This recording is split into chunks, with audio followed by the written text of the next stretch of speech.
See at the line. Oh, pack of cars come piling in as well. Come. Come in the line. Hello. Come back on him. That was incredible. Dude, nobody better. Nobody. Hell yeah, guys. Ladies and gentlemen, boys and girls, welcome to another wild, wacky Wednesday night of NWP. I'm your host this week, Eric Estep. Going to get y'all through this one and only isolated NASCAR Cup Series off weekend in style. I am flanked by the one and only Danny B. Danny B talks.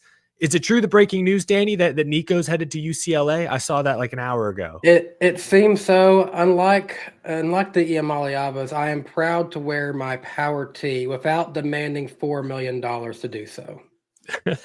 I love that. And on my other side here, to my left, my right, stage left, is the iceberg, Jarrett Lundberg. Jarrett, I don't know what's going on with your sports teams. I can't make any references, but I see you got an old school Viking shirt on. So Randy Moss. You know what Randy used to say? Free cash, homie. Hell yeah. Wow. 1 minute in, we already have new drops. And gentlemen, I think we have a fourth wheel, let's just say. Connor, Ellie Productions. Look at that NASCAR sponsor right there. Yeah. Big time. Looking good, dude. How was it? You were at Bristol this past weekend. I know you had your logo on the hood of Tyler Tomasi's truck and the Xfinity car. How was your experience at Bristol, man? It's good to see you. Well, it's good to see you guys too, and it was fantastic. It was so awesome.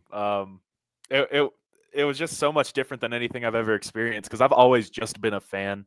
I've been in the garage area and walked around and stuff like that, but never gotten to hang with a driver. Never gotten to be like in the back of a hauler, just hanging out. Never gotten to sit on top of a pit box, and of course, never gotten to see my logo on a car. So I see why you guys do this. It's a lot of fun. Cool.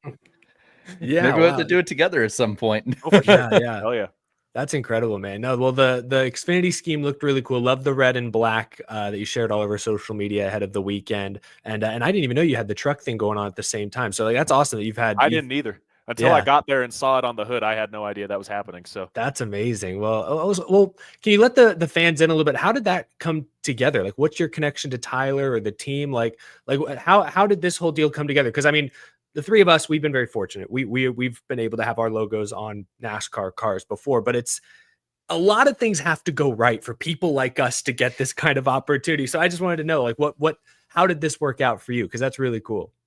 Well, Tyler just DM'd me one day and said, "Hey, I've got sponsorship opportunities," and I get a lot of like messages that are fake and everything. But I checked out his account. I'm like, "Damn, this guy's for real." And so he seems to stick to like smaller sponsors that you wouldn't normally go after, but like can still make a big difference. And I also thought it was just really cool because in this day and age of discourse about how NASCAR is straying too far from how it used to be. Here's a guy who's literally going out and I never spoke to an ad representative or anything. He doesn't have like some secretary. It was every conversation was with him. Everything was organized directly with him. And when I was at the track, I was hanging out with him. So that's awesome. Yeah, it was a really cool experience, and we were able to strike up a deal. And at first it was just going to be on the like B pillar at the Nashville race, the Truck Series race. But then after he made the sponsorship announcement, everybody in the comments was like, "Oh, why now? We're gonna need a die cast. And I can't wait to see the Ellie Productions car." And both of us, I think, were like, "I guess we better do this for realsies." So, wow. Well, for realsies indeed. That's super cool, man. It's great to have you with us tonight to talk a little Bristol. Of course, we'll talk Rockingham. It's not completely an off week for NASCAR, just for the Cup Series, but the Rock is back. We'll talk about that in the second half of the show. We will also get to your super chats a little bit later in the show. Really appreciate all of your very generous, supportive comments so far before the show even began. It's great to see everyone. But gentlemen, let's talk Bristol. Let's talk what happened on the racetrack. We'll go in reverse chronological order. We'll start with the NASCAR Cup Series race, the Food City 500.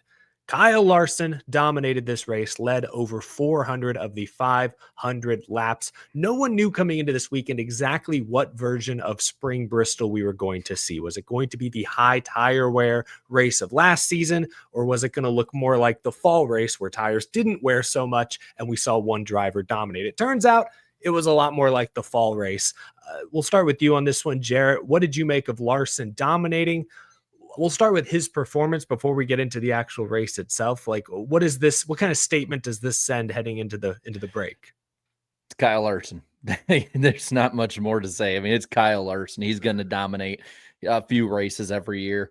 For every time that Kyle Larson has one of these races, like a Darlington, where he crashes out early, or he spins himself out, or he does something that's you're wondering how someone could do something that dumb. He's also going to turn around and be that damn good. It's just, it's the ebb and flow that you have with them. And, we can talk a lot about the stuff that we didn't like in this race and all that, but that was a good old fashioned normal NASCAR ass whooping in just about every way. Pretty much once he knew that he could go full bore, it was pretty much over. It was kind of, I mean, people were comparing it. They're like, it was kind of like a Formula One race a little bit, like once the guy got out there in the early part of the race, it was like, as long as something doesn't happen to him, he's good. Yeah, I kind of held my breath when he was like the first driver to like go hard more or less and say, hey, let's test these tires, because we saw what happened at Darlington just a week ago. We crashed on lap 4. I'm like, oh boy, all right, everyone hold on here. But Danny, it ended up looking a lot like the fall race at Bristol. Kyle Larson just dominating. Once again, we saw Hendrick and JGR really command most of the top 5 all afternoon. What did you make of Larson's performance, Danny? Yeah, it was pretty much exactly what we saw in the fall last year. Of course, I was a little excited to see Alex Bowman get the pole to start off the race. Had high hopes for him. His race did not go well. Unfortunately, they're giving him a strong engine, not durable. Not durable. I bet Larson must be hoping that Bowman goes into his Ryan Newman phase, because every race he's got the pole award, Kyle Larson's won somehow, though. That's true. I guess that's true. Yeah, that's an interesting stat. We'll get to the super chats in a moment, but TVP just said, if you're ready for WrestleMania weekend, let me hear you say yeet. And there's a lot of yeets in the chat. Danny, as our resident Yeet. WWE fan, I figured you would enjoy and appreciate that. We have one person here on the panel who was at the race. Connor, what did you make of Kyle Larson's dominant performance in the stands? Was it any more entertaining in person than it looked to all of us watching at home? No. Kyle Larson, he made a stinker of the Xfinity race and he made a stinker of the Cup race, which you got to hit. I mean, it's always impressive when you can do that. But I think I sat in like 11 different places, or I actually took a screenshot. I got so bored about halfway through, I started watching the Nuggets game. But I think that's just a testament to, I can imagine that's how a lot of like non-true X fans felt when he was dominating in like 2017. So I think that's just a testament. They, like they say, they hate a winner. You hate to see a winner, and Kyle Larson is the definition of that. Yeah, I've said before, he's kind of boom or bust. Like when he dominates races, like I think Jarrett said, he dominates races. He'll do this a couple of times this year at least, but he also busts sometimes, like we saw at Darlington wrecking on lap 4. He'll make mistakes. So, yeah, Kyle Larson dominates the race. But behind him, I think what a lot of fans were upset with, or at least were disappointed by, were the lack of competitive battles. Again, we talked about the tire. It wore in practice on Saturday, colder temperatures, cloudy day. Tires were cording after 40, 50 laps. Teams panicked, thought we were going to see a repeat of last spring. Turned out not to be the case. Seems to me like temperature is the difference. There's a fine line at Bristol specifically where the tires will wear dramatically and won't wear. There's no in between. It's like a light switch there at around like 55 degrees Fahrenheit, it seems. Guys, I mean, I guess I'll go back to you on this one first, Jarrett. Do we have more of a tire, track, or next-gen car problem when it comes to Bristol? Because at this point, it certainly seems like the race last spring was an outlier. We have not gotten consistently good Cup races here. I mean, it boils down to the car. I think the car is the root issue. Bristol... I am still a firm believer of pre-2007, I believe, was the reconfiguration Bristol. Like that to me is like the true Bristol that I love. But I also have been on the record, and you've seen it multiple times on my channel, of like, I do really like this Bristol. Since 2012, especially, this Bristol has produced more bangers than not. It has its snoozers every now and then, maybe a little more than it did before, but it's still been generally a pretty good track through the Gen 6 era. And we all know that high-speed tracks with dirty air, even the shorter ones, Gen 6 car races were not exactly barn burners every week. So to me, it is the car. It is the car. I can't say it anymore. Goodyear has went above and beyond so many times, and they probably can do more different things, but they have arthritis now because of how much they've had to carry this goddamn car. I'm sick of hearing about like we need to push it to Goodyear. It's like that one that one character in every show that just like sits on the couch and blames everybody else for their problems. Like that's what it feels like NASCAR is now. They're like that bum member of the family that's just going to stay on your couch, blame everyone else for their problems. And they're like, I don't really feel like getting up and fixing it. Goodyear, can you do it for me instead? Yeah, I'm so done. I'm so done with this conversation. We're 4 years in. Yeah, well, yeah, I guess we're in year 4. That's true. I definitely NASCAR has definitely asked a lot of Goodyear over the past couple of years, especially. And to Goodyear's credit, they have bailed the next gen car out in select races. The option tire at Richmond last fall made that a more enjoyable race. Martinsville last fall was a better race. I thought bringing the option tire to Phoenix, that was the kind of track in the spring, at least, where it made sense and made the race a lot more enjoyable. Goodyear, I don't want to say they've done all they can do, but they've done an awful lot. So I'm with you, Jarrett, that it's at a certain point, NASCAR needs to bite the bullet or figure out how they can adjust on this car. I just think the unfortunate reality is that we're not going to be able to dramatically change the car without a complete overhaul. Like what Denny Hamlin said a year or two ago, we need a next gen 2.0.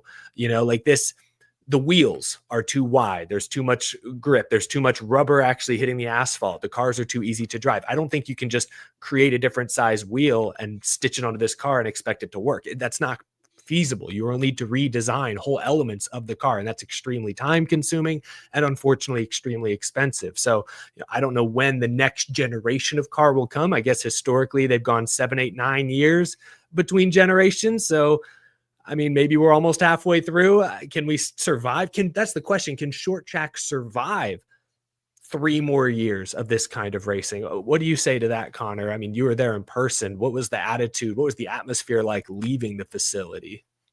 A lot of people left a little early. I'm not going to lie. The stands are pretty empty. What was scariest was the first 100 laps or so, where it was single freaking file. It was a train race. And there was a point where I tried to get footage of it. I think I was just a little late, where it was every single car in a line. And it wasn't like they were sprawled out. It was one big line and a giant empty space on the racetrack. It was kind of scary. I'm not going to lie. But I think it was a similar sentiment from watching at home to at the track. I even texted my dad and I said, is this as boring as it looks on TV? And yeah. And I agree with Jarrett that it is totally a car problem. The biggest striking difference, this is the first time I've been to a truck, Xfinity, and Cup race all in one weekend. And the biggest striking difference between the cars, those Cup cars are short, man. They are so low to the ground. They're wide. They're built like they're squatters. GT3 sports car. Exactly. Yeah. And they're just going to cut better through the air, which is better for aerodynamics, but not for a lot else, not for beating, banging, short track racing. So how was because I couldn't really tell watching from TV, how did the crowd attendance look there this weekend? It was a little better than I expected. It's still pretty jarring to have this ginormous 160,000 person stadium and only fill about, I'd say a little around half of this. Well, no, that'd be generous. I was able to climb around up. There was a point where I might get in trouble for saying this. I was so bored. I went back to the staircase at the top of the grandstands and climbed them and was just with the camera crew on the roof. Nobody stopped me. I took a selfie, and while nobody yelled at me, they did put up a trash can to make sure nobody else would go up there. So, real funny story. That's a common thing at NASCAR tracks. So in 2014, 15, right around when Chicagoland opened up the Chase back in the day, my grandpa and I were in our RV next to the gate that leads you to pit road out of the infield. And at Chicagoland, that gate is wide open, not only to pit road, but the exit of turn 4. And we're like, yeah, what the hell? Let's go out there. We walked out onto the track, onto the front stretch, and just wandered around the tri-oval for a little bit. Found a chunk of asphalt that fallen out. So I took it. I have that somewhere in a box because I'm packing right now. And it's just Is Connor about to show us that he stole an FS1 I camera? got my chunk right Oh, here. Nice.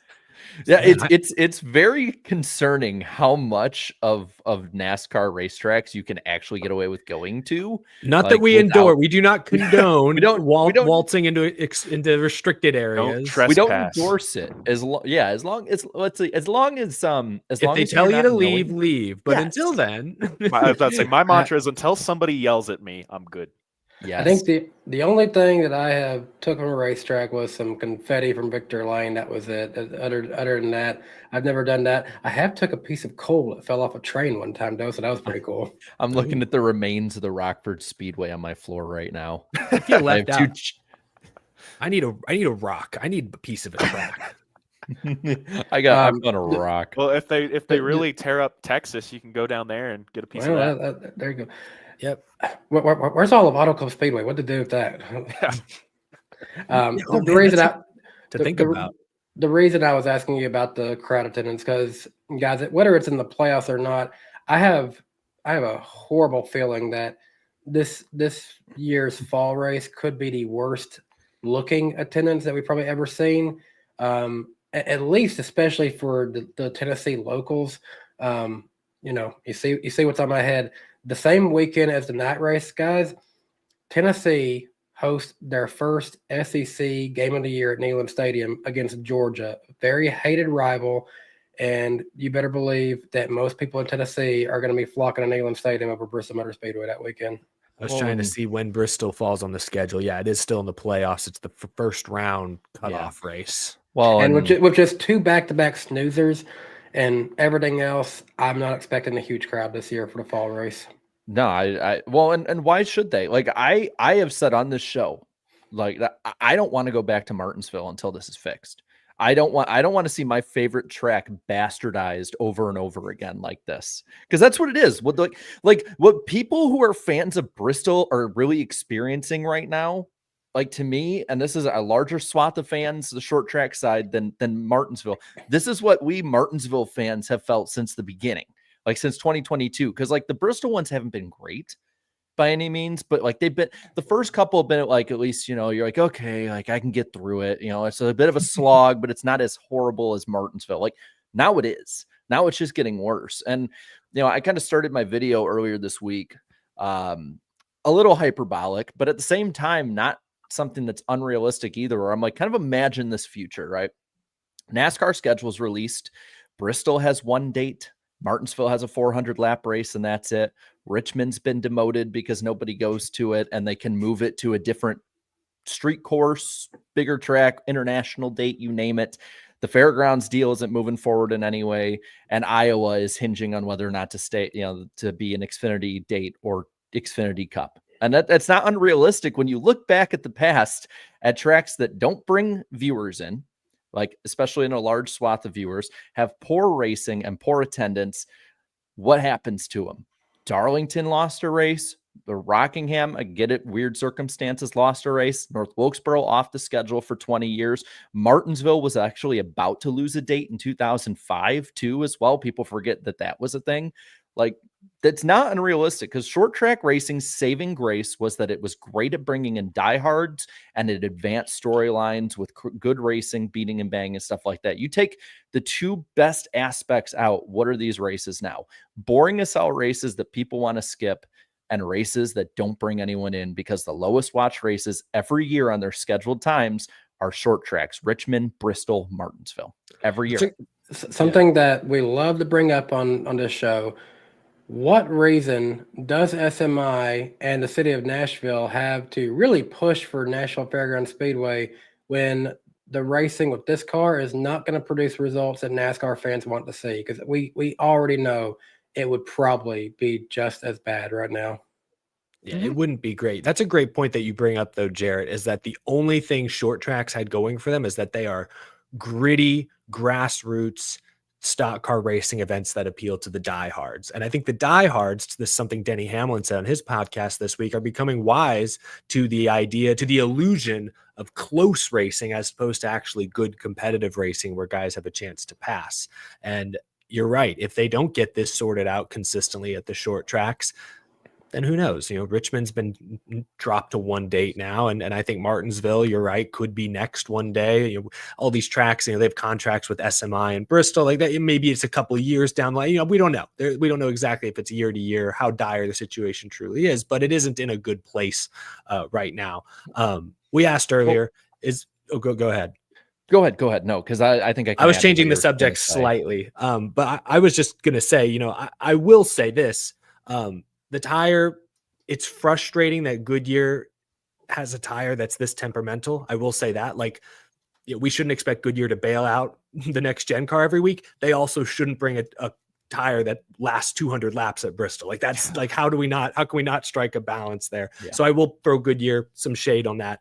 And I will throw some shade towards Bristol. When it's good in the Gen 6 era, it's phenomenal, but it's had some stinkers. It's a temperamental track itself. A lot of folks have brought up that it's a concrete track, and Dover, Nashville Super Speedway are also concrete tracks, can also be temperamental in the past.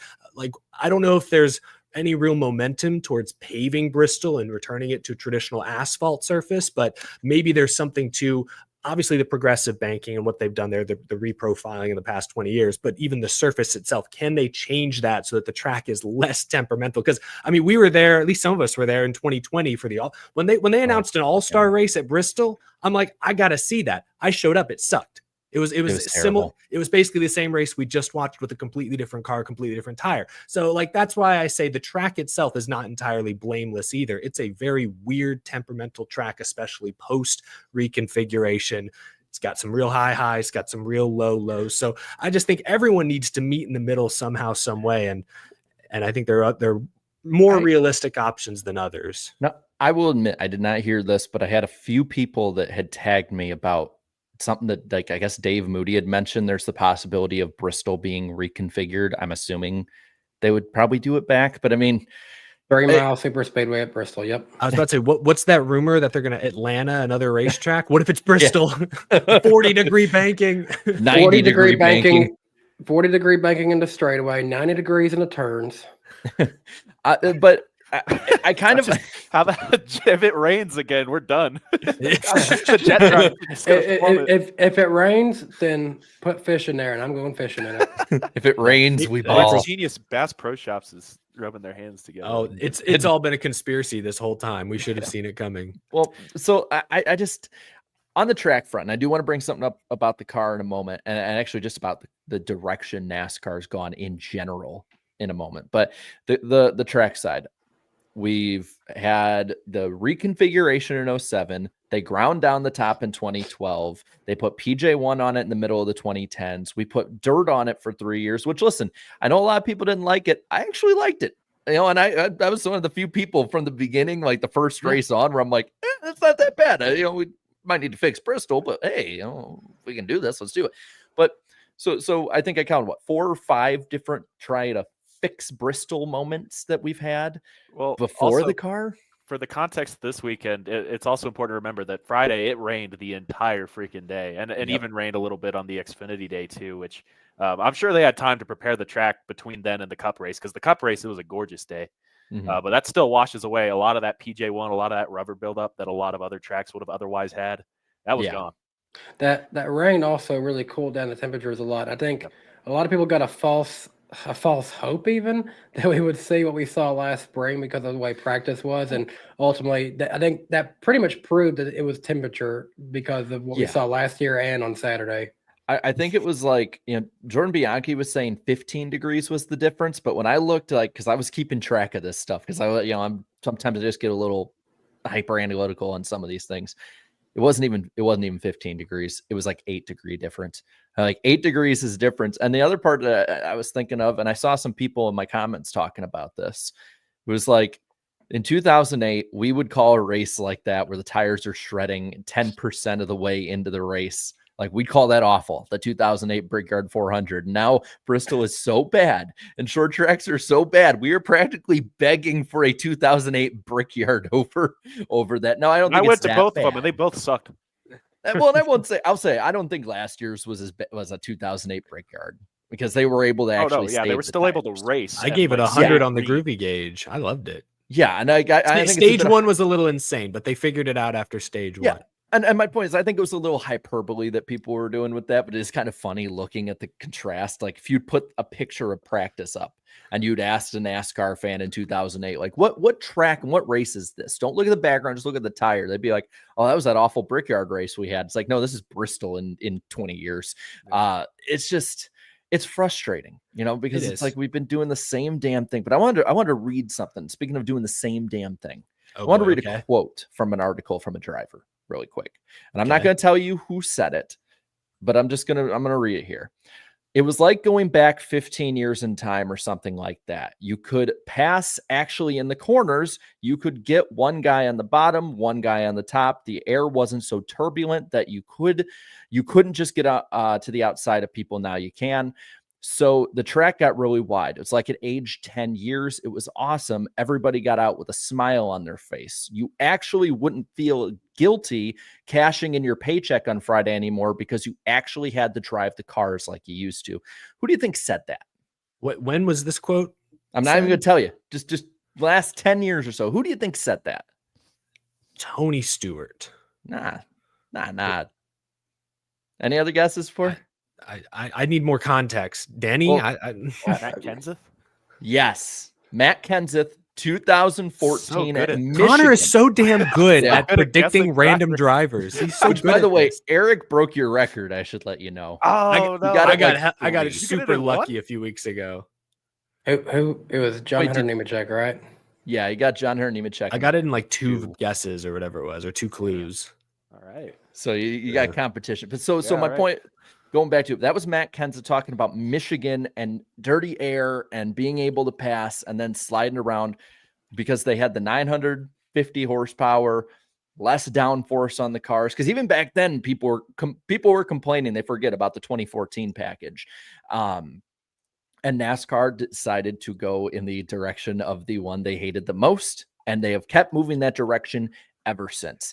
Yeah. We've done everything else. Can we add some horsepower already? Like, we don't need to do 900 right off the bat. Maybe it won't work, but can we at least try it? Like, at least 750, at least like 800, somewhere in there. Like, it is the fourth OEM somewhere in the room with us right now.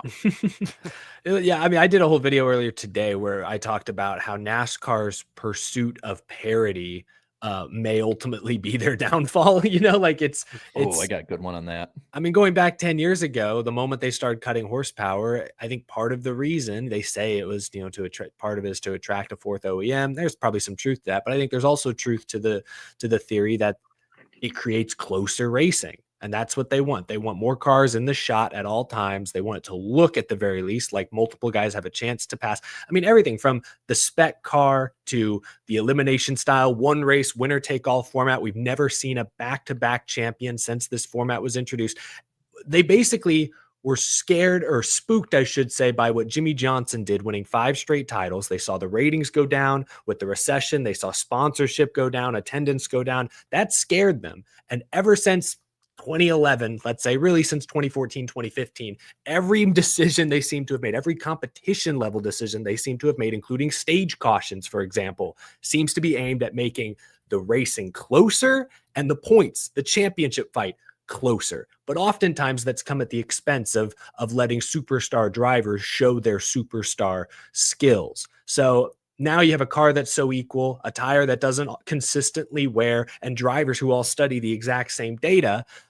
And now you have 40 guys going roughly the same speed, and you have less passing than ever. You have one team hits on it. You can't get past them in clean air. That's what we've seen the last 3 weeks. I mean, we've really seen Denny Hamlin at Martinsville, Byron at Darlington, Larson at Bristol, basically 3 straight dominant performances. We have not seen that in the next gen era, but it's starting to happen because I think this never-ending pursuit of parity is actually hurting the on-track product more than NASCAR probably ever considered.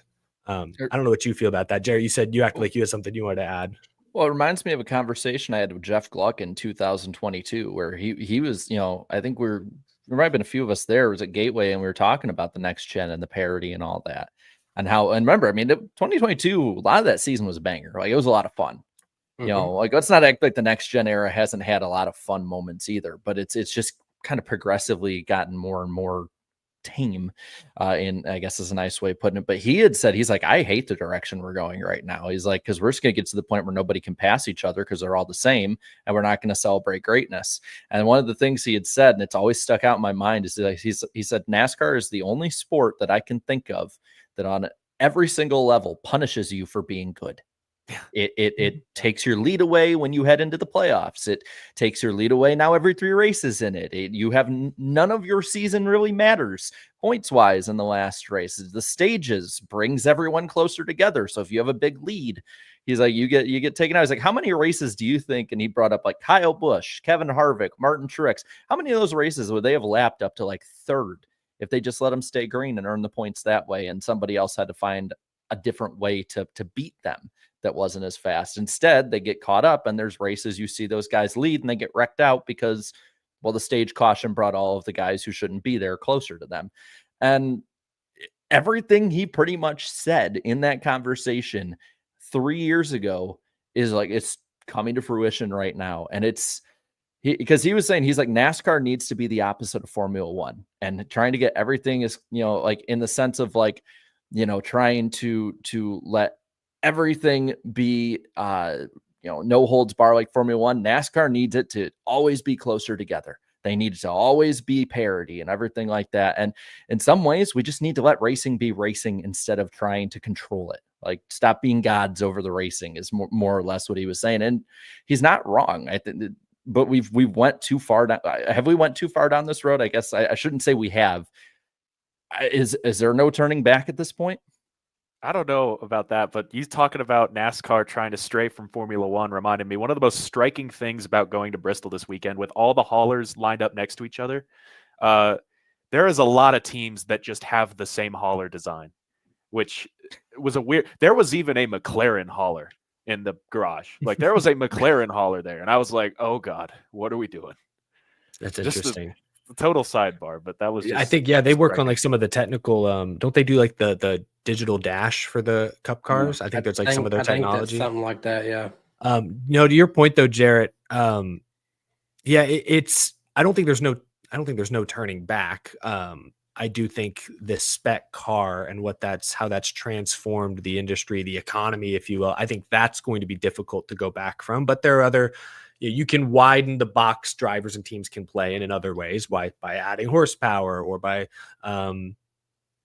maybe one day evolving to where the tires are less grippy and, it's a little, drivers who know how to save tires. That was something I thought was really interesting. If you compared this race to last year's spring race, it was the veterans who know how to save tires who finished 1, 2, 3. It was Hamlin, it was Truex, it was Keselowski. Compare that to this year where it was no tire saving, just go, go, go. And it was aggressive guys like Larson, Ty Gibbs, Carson Hocevar that were up in the top 5. All that. I just thought it was really interesting how you saw 2 very different distinctive driving styles kind of shine through. But it's going to be an age-old debate. We could do a whole 2-hour show debating the classic. Is NASCAR more about pure competition or about entertainment? How do they balance those things? Because what you said, the idea of if NASCAR took their hands off completely, you would have seen Kyle Busch lap the field in some of those races back in the day. When Harvick had it going in 2020, he probably would have lapped the field here and there. If they just took their hands off, you would get those kinds of races. And the ugly truth is, will fans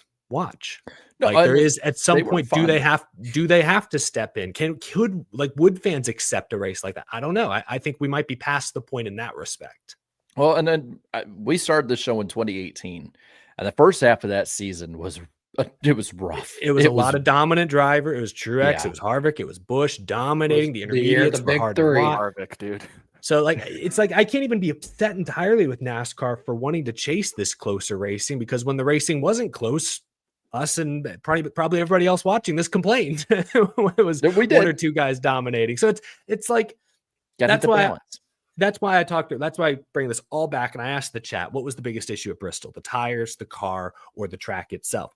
I think it's a mix of everything. I think somehow, some way we need to find that blend in the middle to make the racing more competitive, but also give the best drivers a chance to prove that they're the best drivers, the best teams a chance to prove they're the best teams. If we see some dominant performances from time to time, that's fine, as long as when everyone goes home that day, you really feel like they earned it, and you really feel like at least the racing behind them was quality. You feel like that was the thing. Like Larson had the best car, it seemed, led that whole race, had clean air. But I think I think it was an Auto Racing Analytics posted that graphic showing like all of the leaders were like right on, like basically everyone was running the same lap times, the final stretch of that race. That tells me that if you had put anyone in the top 10 out front with 80 laps to go, they would have won that race. Like if you put if somehow in that final green flag pit stop sequence, Larson cycled to third and I don't know, Ty Gibbs cycled to first, Ty Gibbs wins that race 100 times out of 100. And that's what we need to avoid. Like you need to feel like the guys who won the race and dominated the race were truly the best that day. And like we talked about at Darlington, William Byron dominated that race, didn't win, but I think we all agreed Ryan Blaney was better. He just never had the track position. Yeah, because it's hard to overcome dirty air in this car at Darlington. So hearing you say Ty Gibbs, that just made me think, I've been saying all year, I've been waiting for the Bristol spring race to really get an idea of who Ty Gibbs is. And he did get third place. So hopefully that's the start of more good finishes for him. He's desperately needed that for a long time now. Great segue, Danny, because I think we can start to move off of the racing itself and actually talk about a few more of the notable finishers. I did poll the chat. 78% of them said the biggest issue at Bristol was the car. So definitely runaway favorite there. Although I got a lot of comments saying, Eric, you needed to put an all of the above option. And yeah, that's probably the one I would have selected. But yes, Danny, Ty Gibbs with his first top 5 finish of the season. I mentioned it earlier, but Joe Gibbs Racing and Hendrick Motorsports were all over the front of this pack. I think we had 3 Gibbs cars finish in the top 5. Hamlin was second. Chase Briscoe was 4th. Christopher Bell was 8th. Connor, I know you used to be Martin Truex Jr. fan. I don't know if you're still a big Joe Gibbs Racing fan or anything, or if you're watching them particularly close, but what kind of statement does this send that they were not far off from where Kyle Larson was all day? Big statement, especially having all those cars all together. Where did Bell finish again? I forget. 8th. Yeah, so they were all top 10. They were all pretty much in the mix. Huge statement, and especially for Ty Gibbs. I really thought coming into this year he was going to come out of the gate swinging with how last year ended. I had Denny Hamlin missing the playoffs and Ty Gibbs being in, and now I feel like the biggest dunce on the planet.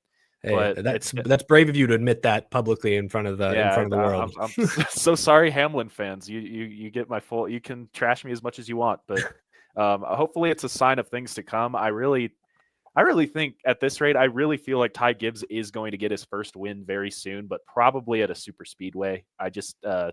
He just needs to put together more consistent performances like this one, and obviously the team has to be there. But absolutely a statement weekend for JGR.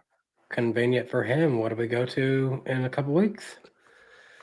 Ladega, baby. No, Ty Gibbs has turned the corner, though. I mean, he overcame a late race wreck to finish 13th at Martinsville and now has a 9th and a 3rd the last 2 weeks. And remember, they hired Cheddar Smith, who formerly with Harvick and Stuart Haas, most recently with Spire. I mean, that's a veteran championship. I don't know if he's technically an engineer. He's the car chief. I guess he has probably some sort of engineering background. Experienced guy. Young team with Ty Gibbs and a rookie crew chief needs experience. So is it a coincidence that they hire him and immediately go out and get a couple of top 10s? Maybe, maybe not. But to your point, Connor, I do feel like all of a sudden Ty Gibbs is live and could pop up and win any of these coming races. How would the great Michael Maroots probably phrase it? Grandpa, am I good now? Well, and this is a perfect time for an off week for him too. I mean, you got for real. Catch your breath. You're good. You're getting a little momentum. Get that confidence. Build on it over those that week off. And I think for him especially. I mean, a couple weeks ago we were talking. I think it was like 34th in points. Now he's 20th. Yeah. Because that's how close that scrum has been for the most part this season. And I think Denny Hamlin had said too, because of how much you've seen these guys figure out the car, you're probably not going to have a ton of extra winners like you would you're not going to have like 14, 15. It might be something like 11 or 12. So points racing would actually matter a bit more. He's not, I think, was he minus 20? He's not too far back, all things considered, especially with Talladega coming up. Now he could get caught in a wreck. It's Talladega. We all know that. But, quarter of the way into the season, it's not as dire as it looked only 3 weeks ago, I think it was.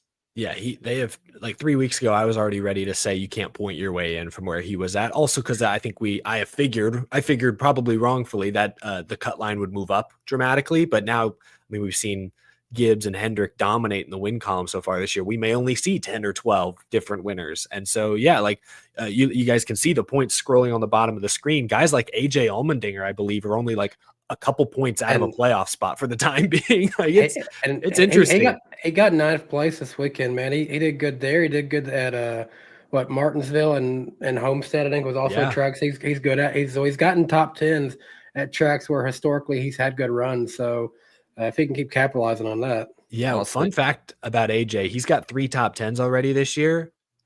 Coda was not one of them. So, I mean, Well, and speaking of some people that had good runs, Carson Hocevar should have probably finished third or fourth in this race. yeah, Man, pit crew let him down. he might have had a shot to contend for the win. In all honesty, like he was Oh, setting he was going to be in the mix. he was No doubt. hitting consistently good, solid lap times. But whatever the equivalent of Bowman's motor is to Hendrick motors, well, Carson basically got that in Hendrick pit crews or something. It was 6 string. It's just at almost every race this season, I can go back and like we had him on the show last week, and he said like the same thing of like, well, if we didn't have this motor issue here, or and so didn't cause a crash as we're on pit road here, and I went back and he could easily have gotten an extra 30, 40 points. He's, I think, 25th at the moment, which with how horrible his season is, 25th in points is actually, I think, somewhat of an accomplishment. I'll be able to tell on the bottom of the screen now. Yeah, he's minus 43. He could have easily made a bunch of those 43 up in the last race for that, Homestead, you name it. So Phoenix, I think it was a pit crew mistake that put him deeper in the field when he got caught up in that crash. Yep. Yeah. Timothy Wolf said, NWP curse, LOL. I actually told these guys, we are actually historically known that we haven't had a driver on in so long, but usually when a driver comes on, they usually have like an NWP blessing. And I told these guys, are we on track for another one? He's looking really good. Well, he still finished 11th. That's what I was going to say. He did still finish 11th, so that shows how fast his car truly was. It's his second best finish of the season. I mean, that's like he's had top 10, top 15 speed most weeks, but only the one he had that second at Atlanta, and that's really been his only great finish to this point. I also want to shout out his teammate Justin Haley, who qualified well and also spent some time in the top 5. Haley and Hocevar earned 13 stage points each this weekend. So, I mean, that's noteworthy for a couple of Spire cars outside the top 20 in points at a place like Bristol, especially.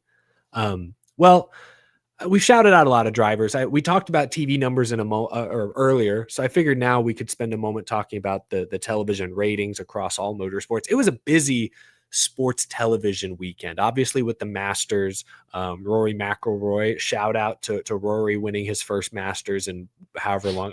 I grew up every day before school. I would watch the previous night's Midnight Sports Center, and so I grew up every day before school hearing about this new Rory McIlroy kid who's going to challenge Tiger Woods at the end of his part. I'm not a big golf guy, but even I feel like I've followed Rory McIlroy's journey for years and years and years. So that was really cool. Naturally siphoned a lot of sports viewership away from racing.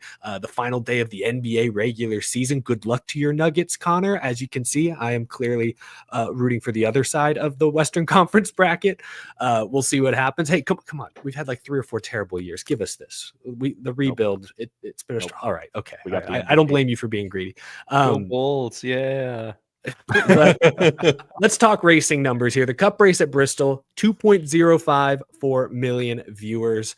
Can't really compare this to last year's race because that was on Big Fox. Obviously drew a much bigger number. Xfinity, for the 9th consecutive race, hit the 1 million viewer mark, just barely. 1.001 million viewers tuned in on the CW. We'll talk more about that race in a moment. Trucks pulled in nearly 500,000 viewers. Was in the range of IndyCar, who had their race at Long Beach, which was on Big Fox. So all things considered, relatively speaking, a decent number for the trucks Friday night. I was getting a little frustrated with Fox's coverage Sunday. I will say that. I don't want to spend too much time on this because I feel like we rail on the same points every week, and it's clear at this point Artie Kempner is not watching, or whoever his success. Well, maybe his successor is watching, and maybe one of these days we can make a difference. But I just get so frustrated by the lack of information.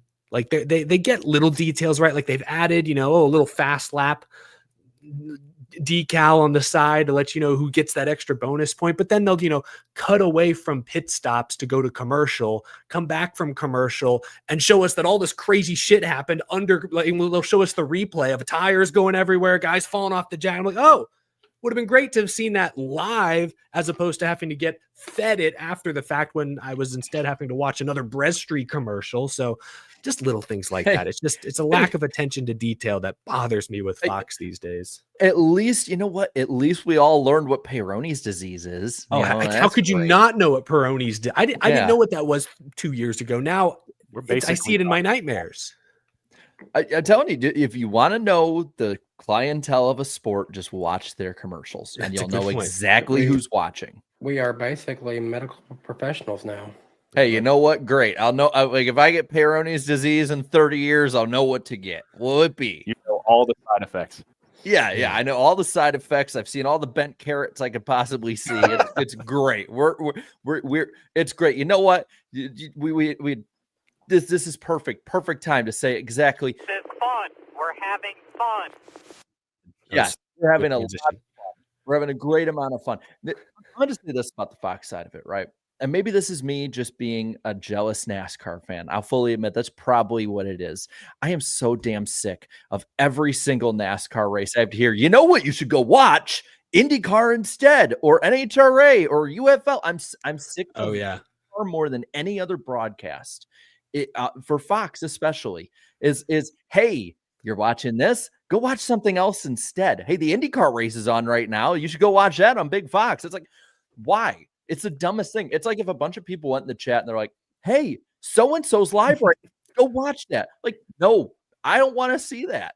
It's up there with Artie cutting to a kid yawning and falling asleep during the Clash this year. Remember when they did that? That and the drunk Chase Elliott fan is just they're over here trying to hype up the madhouse, and they cut to a kid literally asleep. And Harvick and Boyer in the booth were like, what do we say? Like, what do we say? They're just like, our product's putting people to sleep and we're showing millions of people. It's right up there with that. Like, it's like they actually hate the sport is what it feels like. Best part of all of it is like, I saw, I'm not at the track, but I'm seeing all these different people are like, dude, you should hear how Boyer is under commercial. Like, he's a completely different person. He's pointing out stuff that the other two don't see. He's super serious with it. He's telling them what we need to do with each segment and all of that. And then he goes back to being Clint Boyer, the character. And it's like, I don't want to see him be discount DW. I want, like, if Clint's like that, let him be him. Like, if I want a discount DW, I'd see Michael Waltrip instead. Like, that I don't get it. I don't get how Fox has went from the pinnacle of sports broadcasting to now everyone. It's not just NASCAR fans, especially like I talk to my football people like that I know, and they're like, they're saying, like, oh man, Fox has been getting really bad last couple of years. Like, a lot of these guys are really old. They don't know what they're talking about. They're missing stuff on the broadcast. And I'm like, hello, canary in the coal mine here. When you go to a race, if you can, buy you one of these from, and you'll be able to listen in to drivers. But I like listening into the Fox Communications. Like you were saying, I think it's funny to hear Clint Boyer and even Michael Waltrip for that matter, and other stuff. They will both surprise you and be a little bit more serious and stuff they're talking about under commercial breaks. Yeah, we don't need characters. We need analysts. I agree. Bobby Blair in the chat says just a few more weeks, guys. And that is true. It's the one good thing about this new TV deal is there's a couple less FS1 races, and we'll be over to Prime Video by Memorial Day weekend. The poll is up next, Jarrett. The famous iceberg poll. You have a few comments that you'd like to read through. First, what were the results? What did viewers think of the Food City 500? I'm not gonna lie, guys. This is rough. This is probably the roughest poll we've seen in years. So 12,000 voted. Only 6% voted this is a great race. 13% good. So net positivity of 19%. That's pretty low. God bless them. Like 28% average, 53 positivity rating isn't even old enough to buy a beer. That's very sad. Yeah, That's some jarring for our polls. I voted like 10 times, so yeah. Trust me, I went on all my alt accounts, just put bad, and I get that probably is me putting my hand on the scale a little bit. 5 out of 12,000, 0.1%. But the swing vote. We had 28% average, 53% negative, and so I've been keeping track here. And let's see, all Is it time a new poll record. No, that still belongs to the 2022 All-Star race, negative wise. And let's see, we have polled for 11 Bristol concrete races, I believe. Let me make sure I'm counting that correctly. Yes, 11, and then 3 on the dirt. This is far and away the worst ever. And surprising to me, but Wait, okay. Can I guess which one's at the top? The top do you want to know what the span of years we've been doing it for? You've done it since 2018, right? 2019. 2019. Okay, so 2021 fall. That is second. Damn. To 2019 fall. So oh yeah. That was the De Benedetto race. Yes. I'm surprised that one was so high. We were there. It was a good race. I don't remember being. It was pretty good throughout. It was good. Something about that race, and I had been to a lot of the previous ones leading up to that. Something about that whole race going into it just felt different. Just something about that whole weekend was different. That crowd, remember Danny? Like, because we had that whole section filled out because there was all those people at the meetup that were there, and the whole section when they were playing Thunderstruck started stomping our feet with it, and then the second. Yep. The atmosphere that night was one of the most electric atmospheres I've ever. I think that was the last time that it really felt like an old Bristol crowd, I would say. Yeah. For me at least. The only thing it rivaled that night for me crowd wise at Bristol was the Tennessee Virginia Tech football game, but that was just something totally in and of itself. Yeah, that was like a once in a lifetime thing. But like, you listen to this too, right?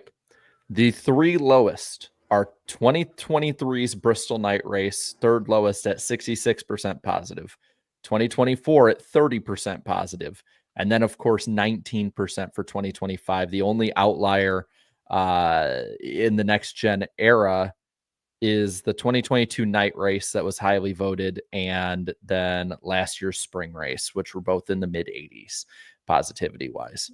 So right at the start of the next gen era, when we didn't know any better, and Chris Buescher winning was popular at the time. I remember. Yeah, I mean, it's consistently every single concrete race outside of 2024 spring has consistently got worse. All of the most hated Bristol dirt races were 72% or higher, and this was 19%, 3rd lowest all time to both 2022 Texas races. And I would argue the All-Star race that year was definitely bolstered by the finish too.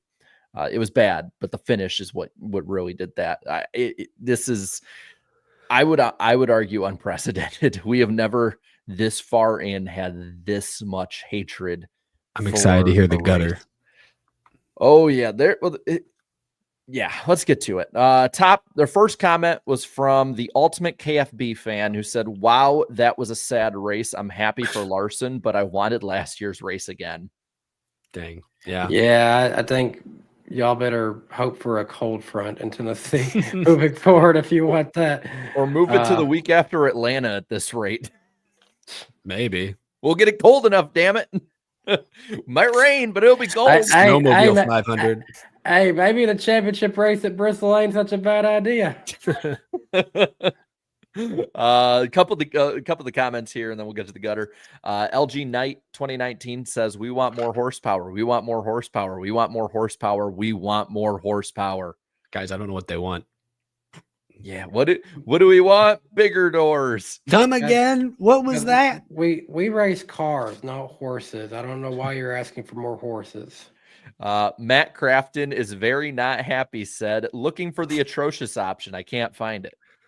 Just scroll a little bit further down. You'll get there eventually. It's called the gutter comments. The gutter comments at this point are going to be all positive things, aren't they? That's why I'm curious to hear them. I want to see the delusion firsthand. GD Shark says, this felt like a Goodyear ad. Hey, we make long-lasting racing tires at Goodyear. It's a conspiracy. Vanilla Spook says, bring back the dirt. It was entertaining, and we were just getting into a flow of the idea working. It's just too much effort for them to justify doing it. It was fun, but they can't. They don't want to just bring it in and just do NASCAR because it's also probably not worth them to put in all the effort into doing random dirt races that aren't going to get near enough attention. Connor, was there still any like dirt in the grandstands? Like, did you see any like just dusty areas? Not really, no. Damn. There was a lot of tire rubber, and I found a bottle cap, but that's Eric, about do you it. realize how much it's rained since the last time there was dirt in there? There ain't gonna be no more in there. I'll I say could this. stain the. I don't know how dirt works. Hey, I'll say this. I parked at, if you park at Talladega when it's dry and that clay, like it gets all over you, but if it's muddy and that clay gets in there, I was finding clay underneath like the wheel wells of my car last summer from Talladega. And the last time I had parked there with my car was 2021 because I'd rode in 22. Like dirt can stay a while, but Oh yeah. Brendan H 2112, good song 2112, says, I'm torn because I'm happy to see my dude win, but God, this car is ass cheeks. You can only blame Goodyear so much before NASCAR needs to recognize the car is the problem. I like that. Ass cheeks. I just love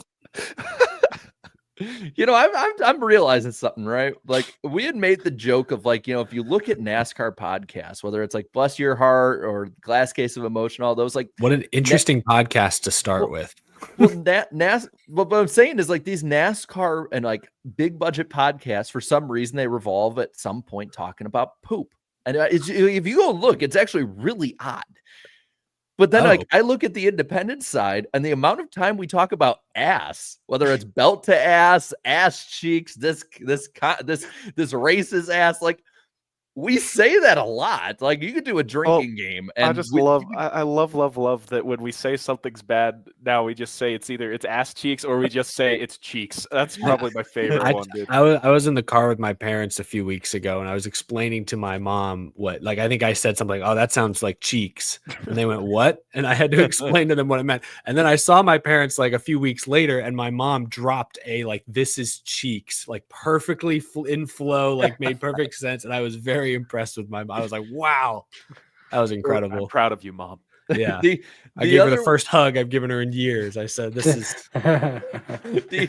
the other one Didn't even hug her at your wedding. You hugged her for that. No, yeah.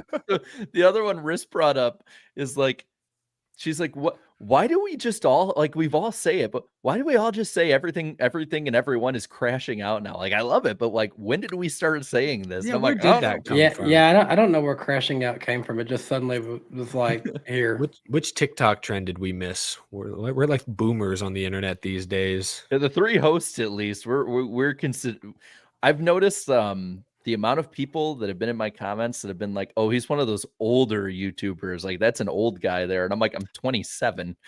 Yeah, Yeah, we're How you doing, 54 in internet getting close to your years. bedtime, Unc. Yeah. Yeah. Oh, especially after I take my my prescription, couple of beers after thinking about short track racing right now.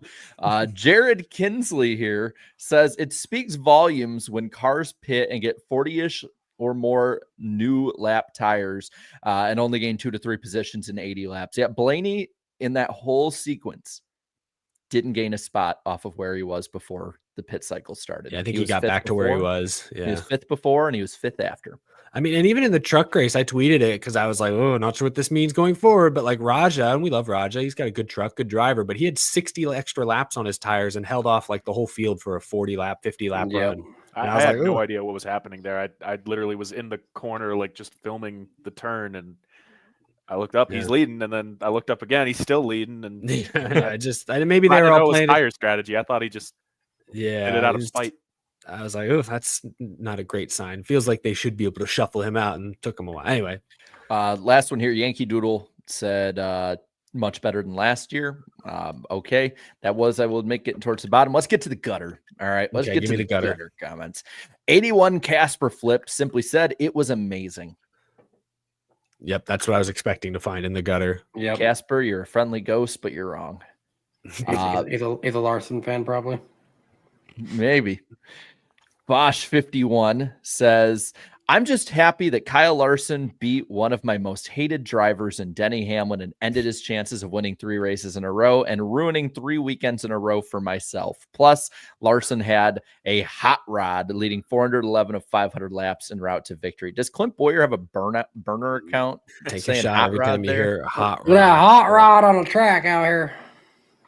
Get him Uh, give him Michael Waltrip together. Danny Dine, that hot rod.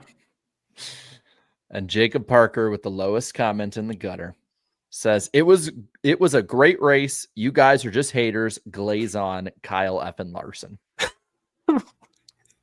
Glazed on. All right, that's another one. Glazed. That's I haven't heard that use of the word. That's I've heard glazed, like you got glazed eyes, but what does that mean? I've It's like heard Johnny Storm and the Fantastic Four instead of Flame On. It's Glaze on. Glaze. I don't want to know what his power is, but yeah. I feel like like- a lot of you people did- don't did- know the origin of glazing. That- Like, this- I let's- remember that when I was in high Do school. you make Krispy Kreme donuts? All right. Well, I think like some of us are revealing our age a Some little do. too. Some of us are revealing our age in this thing. The gutter was cheeks this week. I think we can move on to the Xfinity and truck race real quick because there's not much to say there either. The Xfinity race was once again the Kyle Larson show. There was a huge crash though when Dean Thompson turned Sheldon Creed and he was basically sitting at a 90-degree angle in the center of the racetrack. One car, I forget who it was, barely missed him. It was the white Smithley in the 14. And that made me literally, as I'm watching, go, whoop, and then not a second later, Brendan Poole comes in and clips him and blam, massive impact, sheared the right rear like axle completely off the 44 car. The whole right side of that car was gone. We haven't seen that kind of damage on an Xfinity car. I don't know, since the last time someone hit the fence, probably like actually got it. Like when Myatt Snyder got up into the fence a couple of years ago, like that was the last time I feel an Xfinity car got truly ripped to shreds like Brennan's car did. Thankfully, Brennan was okay. Between him and Mike Harmon, what is it with the 44 Xfinity Series cars just ripping in half at Bristol? Interesting. That's a good observation. I mean, Bristol it's fast, it's close, it's hard to see. It has some scary crashes, but thankfully Brennan and Sheldon were both okay. Sheldon Creed, man, bad luck again. Thought he might have a good run going at Bristol, but instant with Dean Thompson, tough to see. Yeah, I mean that was about the only thing that really happened. I mean, the thing is like I don't blame either of them. Like if anyone's to blame, most would be Dean Thompson for just continuously bashing the back of Creed's car. I wanted to give Dean credit for because after that incident, he ran like 7th, 8th, 9th most of the day, and like he was teammates with Corey Heim this weekend, and they were running kind of right with each other for a lot of the race, like within a few positions. And I was like, oh, Dean Thompson, look at this race he's having. And then I remember that he just kind of turned to 0. Because oh my god, I just realized something. Both the Xfinity and Cup races had the same teams finish second, like the same team in that race finished second, third, and fourth. JRM finished second, third, and fourth with Quapple, Allgaier, and Sammy Smith. And then in the Cup race, Gibbs guys finished second, third, and fourth with Hamlin, Gibbs, and Briscoe. And I believe Allgaier got the dash for cash bonus, right? Yes, I believe that. The thing was after that crash, I didn't really care because it's just two guys racing against each other.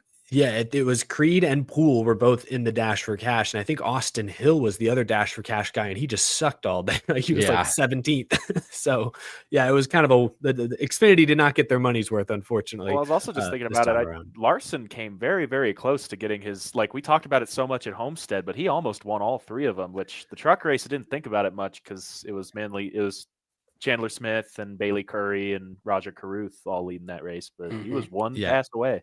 He ended up getting to second. Didn't he? He had a speeding penalty in that race, didn't he? That cost him some track position. I don't know that he was going to be.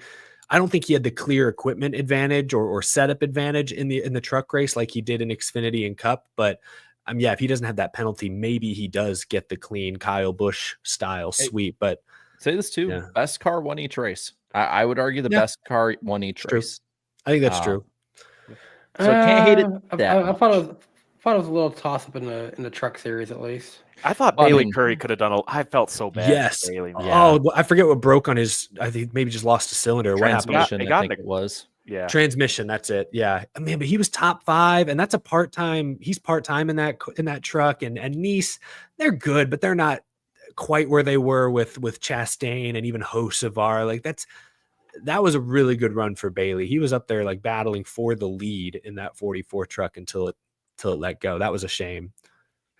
Yeah, I mean, it just sucked. As soon as he fell back, I was like, can we not have like something good tonight here? Like, I'd say the truck race was the best race of the weekend overall. I think Xfinity had battles through the pack at times, but has struggled. But it wasn't exactly great. I think I gave it like a 6 out of 10 after the race. Like, it wasn't great.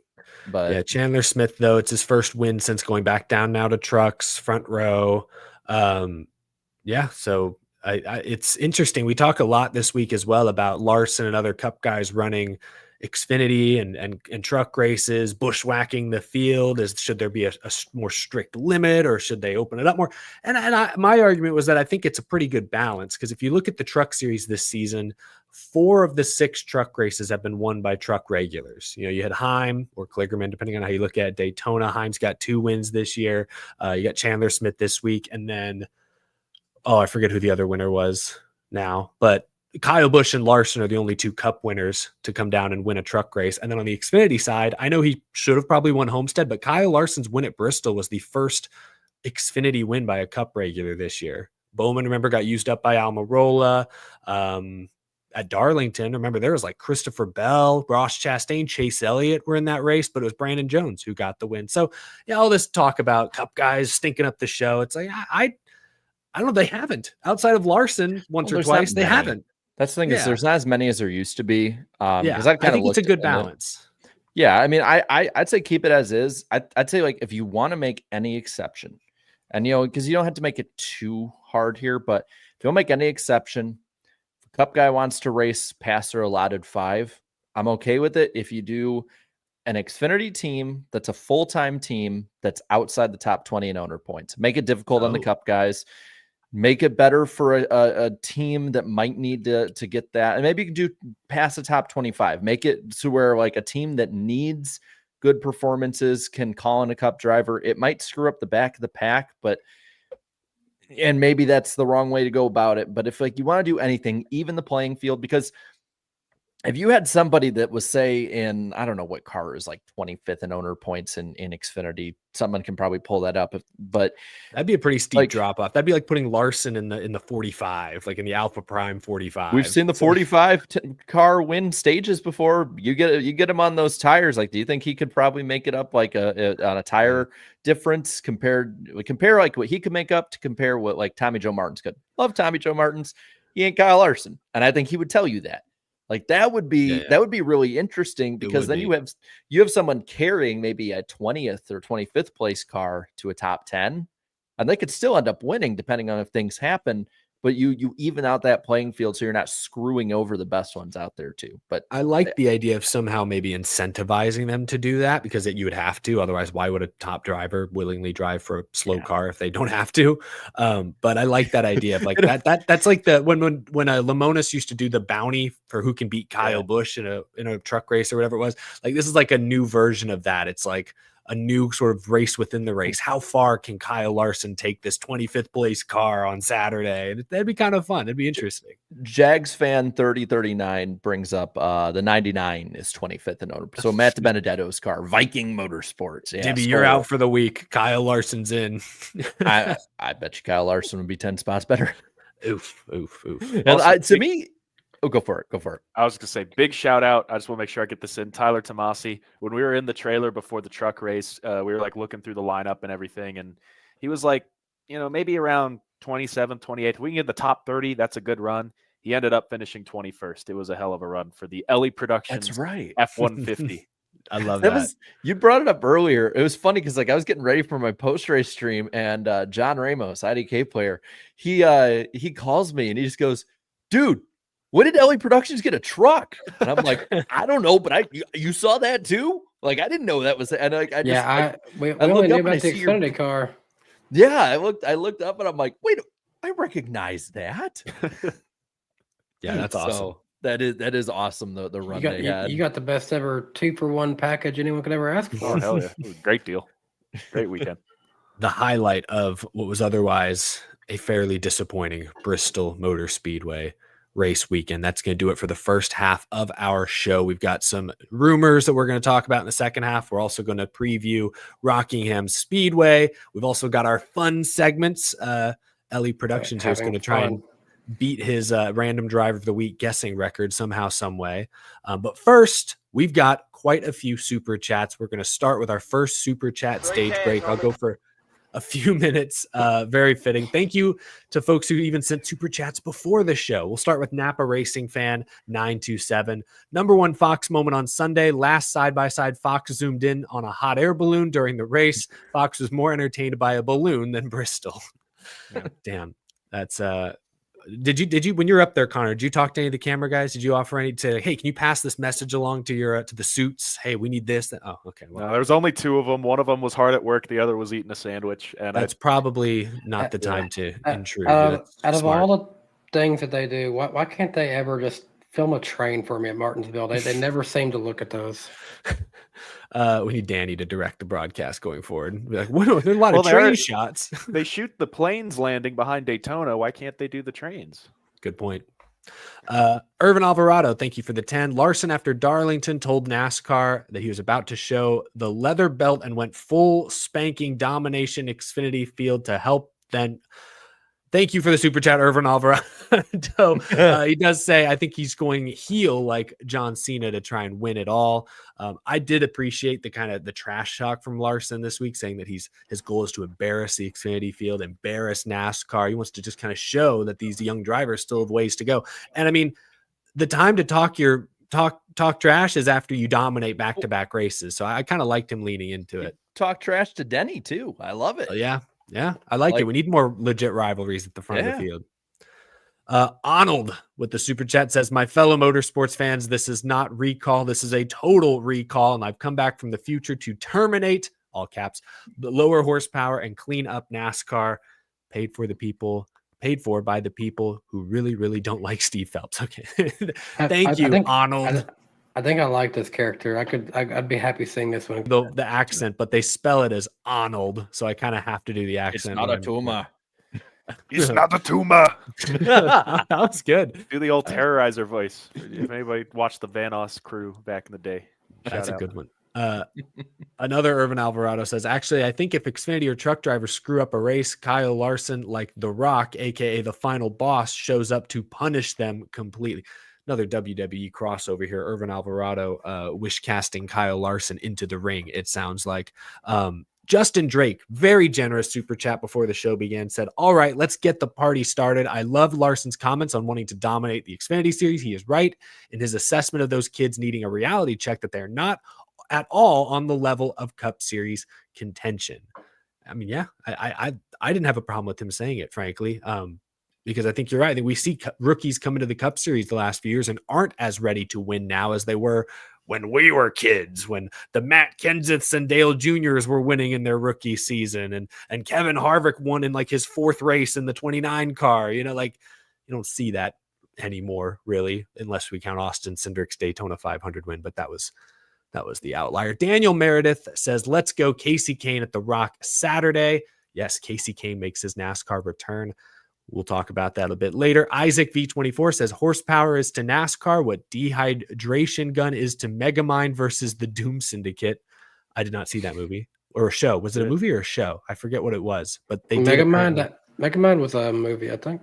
Didn't they make a sequel? Yeah, it was like the worst sequel ever. I never saw it. I don't plan on it. They had to change Minion's name because the Minions got the rights to the name Minion. Oh, that's tough. Hey, side note, going back to the person who said something about Casey Kane, This Good Friday will be a very great Friday. It'll be a very great Casey Kane Friday. He will be practicing on Friday. He will be on the track for Casey Kane Friday. Keep I love rolling, that. rolling. SW here says more horsepower NASCAR, more spamming Kylo Ren, more memes. I like that. Vogues, thank you for the super chat. Remind Ellie to make sure his mic isn't muted. Little winky face emoji. I hate you, Vogues. A Prada says, hey guys, can we finally admit that Bristol has officially sucked since the track was ruined in 07? It's no coincidence that most of the Bristol highlights predate 07. The second sentence is correct. I'll give them that. But we talked about this earlier, and Jerry, you rattled off a few dates, a few races. There have been some really good ones. The Iceberg Pole. A lot of fans have enjoyed some of the more modern Bristol races. It's a temperamental track. It's had as many, I don't want to say as many, it's had almost as many duds as it's had hits in recent years, is the unfortunate truth. I will do a few more here just so we don't have quite as many at the very end of the show. Another one from A Prada. Current Bristol was masked by the Gen 5, Gen 6, but the Gen 7 has exposed a bad car and track combination. Both car and track need a major revamp. I think we could probably agree with A Prada on that front. Andrew Winslow says Alex Bowman is the lolcow of the week for his engine. As punishment, he has to go to Ty Gibbs's house and convince Ty he is the Easter Bunny. That's an interesting task. I appreciate it. Why? I could picture Ty Gibbs in like the pink or like Easter Bunny suit from A Christmas Story that Ralphie has to wear. Couldn't you just kind of picture Ty Gibbs? I think he meant to say Jesus. I'm a fluffy bunny. I'm about to ask AI to show me Ty Gibbs dressed as the Easter Bunny. That was clever there, Connor, with the Jesus Ty Gibbs reference. I hope people pick that up. I will do just like 3 more here, I promise. Mr. Penguin, thank you for the 10. I think this was Corey Day's kind of best performance. I get that he's new to asphalt, but I think they should drop the next Kyle Larson comparison when he drives asphalt / NASCAR. I get he is in dirt. Yeah, Corey Day, I think we've talked about this maybe on the show, has not jumped off the screen yet in his select truck. And I don't know, has he done some Xfinity starts? I forget now. He's been That's okay. how forgetful he's been. Yeah, he's been okay at best. He's not jumping up. He's really young, transitioning to this style of racing, but yeah, has not lit the world on fire yet. We'll be patient, of course. He's a Hendrick development driver, but hasn't gotten off to a hot start. Chris McIntyre says, we interrupt this FS1 race's commercials to have a commercial to tell you we're airing an IndyCar race on Fox right now. Back to commercials. Yeah, basically what we talked about earlier. And we'll wrap up, I think, with this one for our first super chat stage break from GN NASCAR fan. At this point, if NASCAR isn't going to try horsepower, just throw dirt on the short tracks. I mean, we already gimmicked the races enough, so might as well. Dirt Richmond coming soon. No, that's not an actual rumor. I just said that to fan the flames.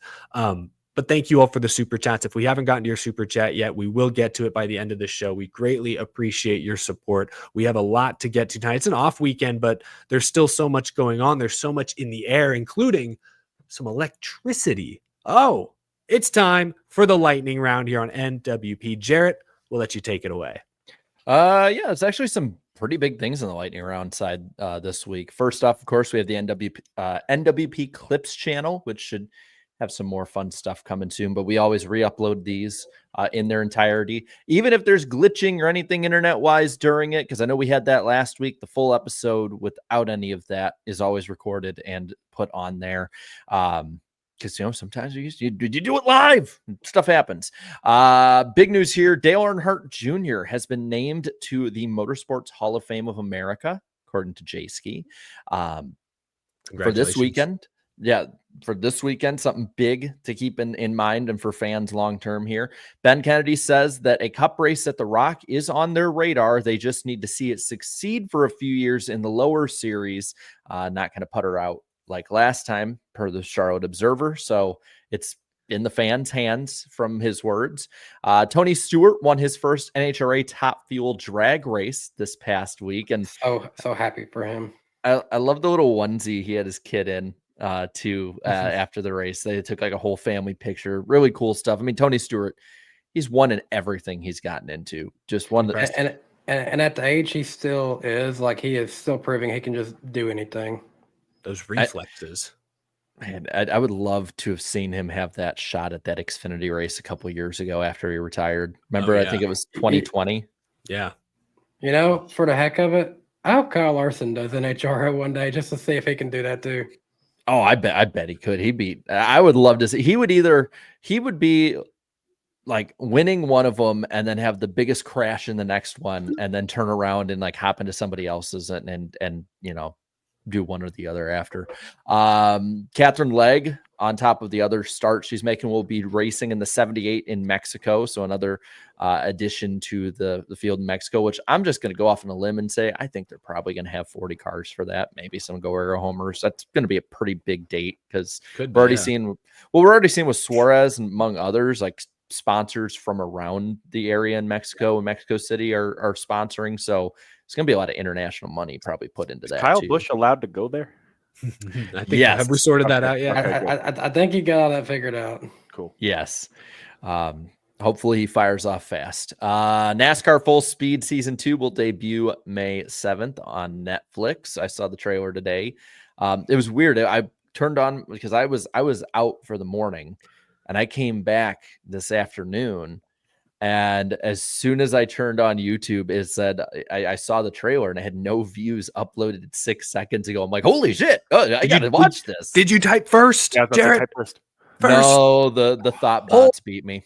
Oh, It's how did you have such an interesting? What was it? How do you think of such interesting topics for your videos? While I see female genitalia as the profile picture, and I'm just like, I don't know. I don't know if you guys see it in your comment sections. It's in mine a lot, and it annoys the shit out of me. I just respond. I'm busy that day. My full-time job is I work for a Christian news organization, and every single video that we ever post anything is immediately 5 comments of probably the nicest and most sincere thing you've ever read your entire life, or a foreign language saying who knows what, with nothing but female genitalia. It's like, yeah, here's what the Christians want to see. Detesting every way. I'll tell you what, I have blocked so many of those accounts, so many of them from like you cut one head off, 2 more take its place. It's a hydra. It is. Yes. It is an internet hydra. And you know they're not coming from 4chan, seeing how they all got leaked this past week. I don't know if y'all saw that 4chan. Apparently, all the mods got doxxed and stuff, and so They're coming to Twitter.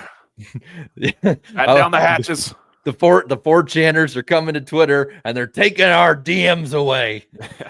And then that next week will be on my channel. John Ramos, aka DK Player, will be coming on. So it should be a lot of fun. He'll be very professional, I promise. Good. That's what we expect. What did he do last time? I agree with Bill Truitt. He said you guys all have some pretty good wrenches in here. Keeps that spam out. Yeah, thank you to all of our mods. Yes. Thank you, Your Blue Wrenches. wrenches of power.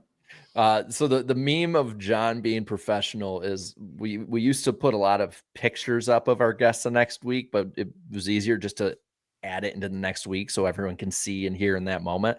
And the picture we chose for John was like this very prim and proper picture he took for like some headshot. And I should see. I don't know if he still has it. I should see if he still has the suit. At this point, I mean, he wore a suit to the Daytona 500. That's what I'm saying. No, he wore it to the truck race. To the truck race. Yeah. Still, he's out there in the Daytona International Speedway grandstand, suit and tie, 3 rows from the fence.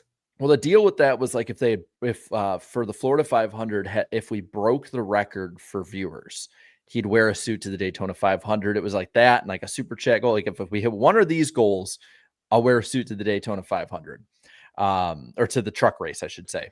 And so he FaceTimes me like 3 hours before the truck race. He goes, "Hey, what's up?" And he's in this full suit get up, very well formed, all that, very well behaved. Very well behaved. And so we're talking about it back and forth. He lets me go. And not 20 minutes later, there's this video of him walking into Daytona being recorded by one of the other guys in NR night. And he says, yeah, this person thought it was Secret Service. They leaned over to me. He goes, he's going to be here Sunday, right? He should have just put a little fake earpiece in. That's what I was telling him. Yeah, Like, he should have had shades. Well, no, he has the AirPods. He wears those aviators everywhere. I'm like, dude, wear the aviators and get one of those little like an AirPod with like just like squizzly thing like this the whole time.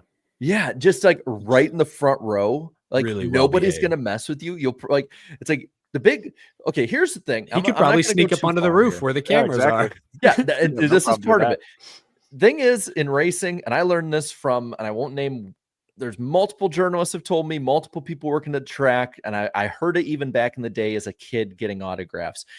If you just act like you're supposed to be there, and you really are able to sell it and just walk confidently, no one will stop you.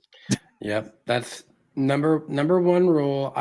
If I have like a essential credential or whatever, sometimes there are areas like I'm plenty fine to go into. If I'm not sure, I just walk like I know what I'm doing. And if someone says something, then oh well. But if not, I just walk like I know what I'm doing.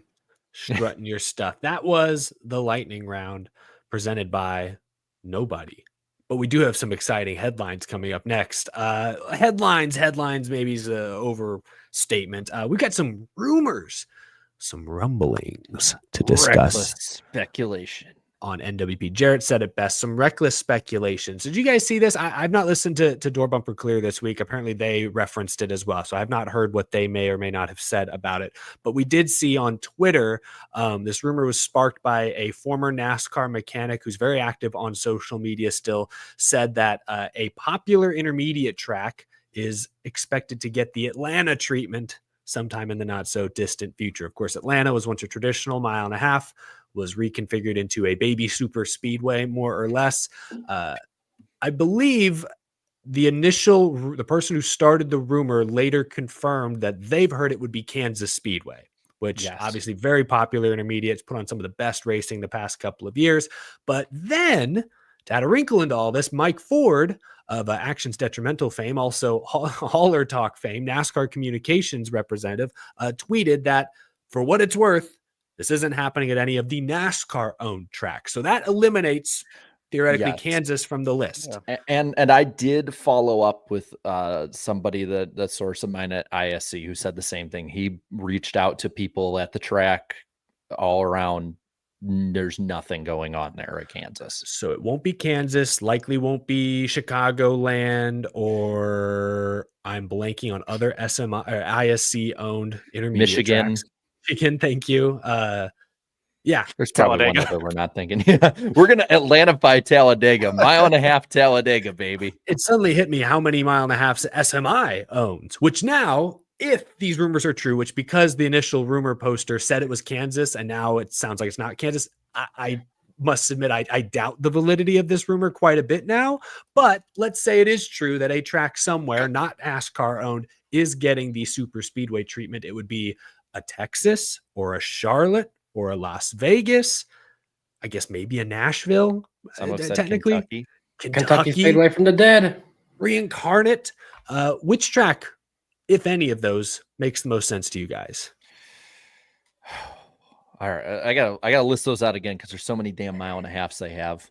Charlotte, Texas, and they make the banking actually steeper than Atlanta because everything is bigger in Texas. Oh my God, guys, our Texas Super Speedway meme that we've been going on and on about for 6 years. Texas Mega Speedway, 3 miles long. We made this up in 2018 as a joke, and now it like actually might have some validity. Oh, that is insane. They need to make it shaped like Texas, like the state of Texas. Yes. But still a super speedway somehow. Exactly. It's like the turns are like 70, 80 degrees. Mario Kart turns. Okay. Exactly. So, Las Vegas, Charlotte, Texas. I gotta look at the property of Texas Motor Speedway. Could it even become 3 miles? Probably not. But not easily. Vegas, Charlotte, Texas, Kentucky, Nashville. I have that's all. I mean, we're not going to count Atlanta in this, obviously. Unless we just Atlanta. Make it even more of a super speedway. So those are the 5 options we got. Okay, so Charlotte doesn't make sense to me personally. The 600 it stands on its own. They got the Roval, but they might even go back to the Oval in the next year or two. They should. I'm so tired of the Roval. So I'd cross that one out. Nashville doesn't make sense to me because the area I don't think you could do this at a 1.3 mile track. Yeah, it's too small. And I Yeah, and still you not can't build it convinced out. Nashville's a long-term like Cup series. I don't know that its spot on the schedule is that stable. It's more secure with this car putting on snoozers at short tracks. I will say that. That's probably true. So I don't see that one. Vegas, I know when I had reached out to a few people before they had said anything, Vegas was one that was like on the radar. But if that's going to be part of the rotation and they've said they wouldn't do super speedways, I don't get that. So to me, Texas and Kentucky are the only ones that make sense. And Kentucky right now it's not as bad as a Wilkesboro back in the day, but the elements are starting to get to it. I mean, if you've seen some of the aerial shots, like there's grass growing out of pavement in different areas. The only way any momentum for a Kentucky, like the reason North Wilkesboro got back was because of different YouTube videos that were made. Dale Earnhardt Jr. promote, like there was real momentum that was generated for years behind Wilkesboro and eventually helped lead to its return. There is no momentum around a Kentucky return right now. And maybe they think turning it into a super speedway would do that. But I think there's a better chance of people just wanting old school Kentucky back because of how the next gen races at at intermediate tracks. And a couple other parts of the Kentucky side that just don't make sense to me too is one, like we've been, Eric, you and me were around Chicagoland and I've been around there. Like that track is being taken care of. Like they're hiring people, it seems like at least they're hiring people on. When you see the NASCAR jobs thing, there's always tweets about hiring on like nurses, security. Like there's actual movement with Chicagoland. It's had racing events there in the last year or two. Kentucky is literally just being basically shoveled and used for Fords to be there without chips in them.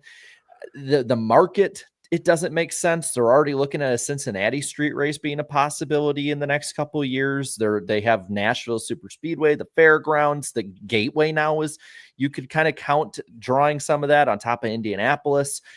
Texas is the only one to me that makes sense. The only issue I have with this, because I think Texas should have been the track they did it with the whole time, because I liked Atlanta. I knew it was going to wear like this, and I still think it'll be a good intermediate.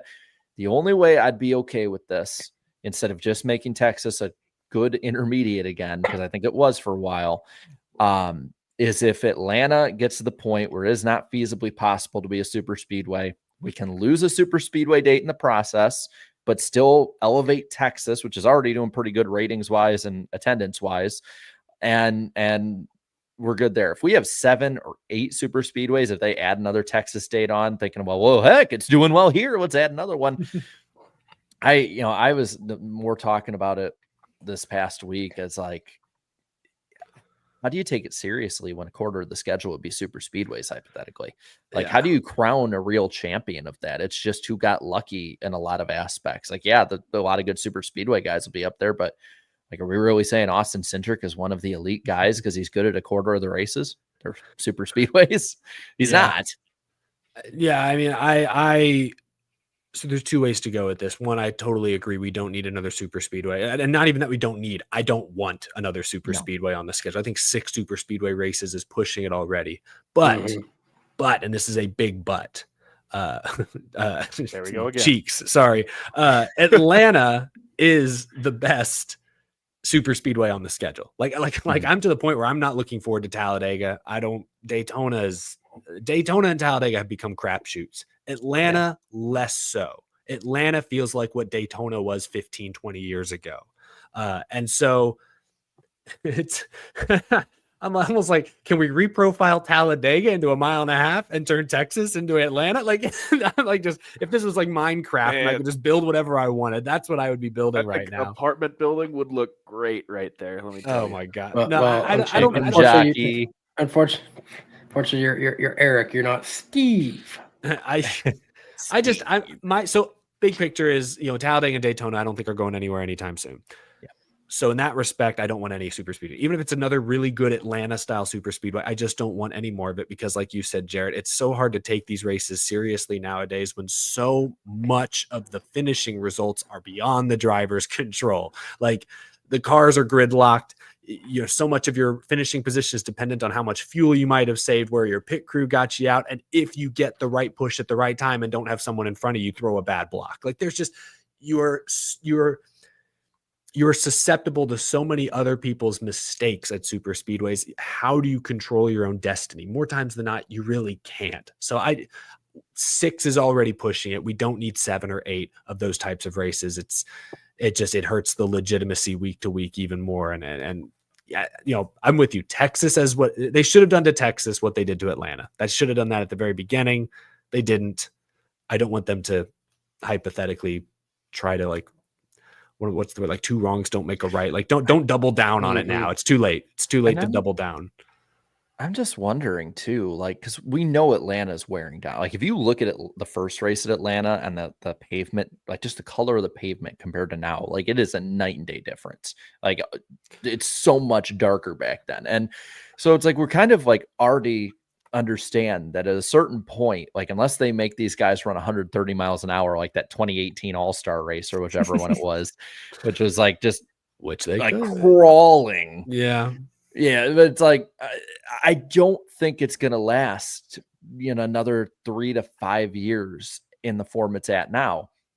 I'm just wondering if this is the direction, especially it sounds like if it's SMI doing this, like if they do this every couple of years with a new intermediate, like what's the racing going to be like at those intermediates after the fact? It's going to be more heavily banked, but it's also narrower. Denny Hamlin talked about it. Atlanta is more narrow now because they basically cut the bottom groove off to add banking. They pushed it in to create the banking in a way. Yeah, it's an interesting idea, because if Atlanta becomes more like a normal intermediate, then now you can make Texas, for example, the super speedway. But there's no guarantee Atlanta will end up that way. But then if Atlanta's so narrow, like how much can you really move around? Is it going to be more air blocking? We've already seen the intermediate racing diminish a little bit. So it's just like, I don't know. If I feel like SMI does what SMI does so often is where they make a short-term fix and never think of the repercussions in the long term for it. It's like when they talked about North Wilkesboro being a 10-year plan and the North Carolina state government in on it. I'm like, well, that doesn't sound like they made that plan. It sounds like the state government made that plan. I love the whole chat is just spamming Minecraft memes now. What did we say earlier about feeling old on the internet? It's happening again. Minecraft, Papa, Minecraft. Oh, Jarrett. We'll move on to one other rumor here. This one came from the NASCAR Rumor Nostalgia Instagram page. So again, no disrespect to NASCAR Rumors Nostalgia. Yes, this is reckless speculation. I don't mean to doubt the source of these rumors we're discussing, but they are. This isn't Bob tweeting about these things. Let me put it that way. But there's a rumor out there that GMS Racing may be returning to the Craftsman Truck Series with Spencer Gallagher as the driver, and they might be the ones to bring Dodge or Ram, let's say, into the Craftsman Truck Series next year. Now, it's important to remember that Maury Gallagher, who is was the owner kind of GMS, he has sold off his stake of Legacy Motor Club. I don't know if he sold off the entire stake or the vast majority of it. He is no longer a key figure at Legacy Motor Club. So that could potentially free up capital time to go revamp the Truck Series operation. It's a rumor. There are valid reports of Ram returning to trucks next year. Could this be one of the teams they do it with? That remains to be seen. But Spencer Gallagher, where did we leave Spencer Gallagher? Where did he leave? Already in like 1999. He left seeing things in the clouds. That's basically all I can understand about it. And let me check something. I thought I saw something recently about, there was a report that he's going to run an ARCA race. I'm pulling this up as we speak. He is expected to run an ARCA race. Oh, at Rockingham. Heard his name. Okay. April 19th, it says. Hearing his name makes me feel like Obi-Wan Kenobi. Now, there's a name I haven't heard in a long, long time. We remember the fight. Was it at Gateway? He got into that wrestling match in turns 1 and 2. Oh my God! Classic. You just unlocked a core memory there. Who was it? Who was he fighting with? Who was? I don't even know. John West. Oh, that's right. Gosh, what a combo.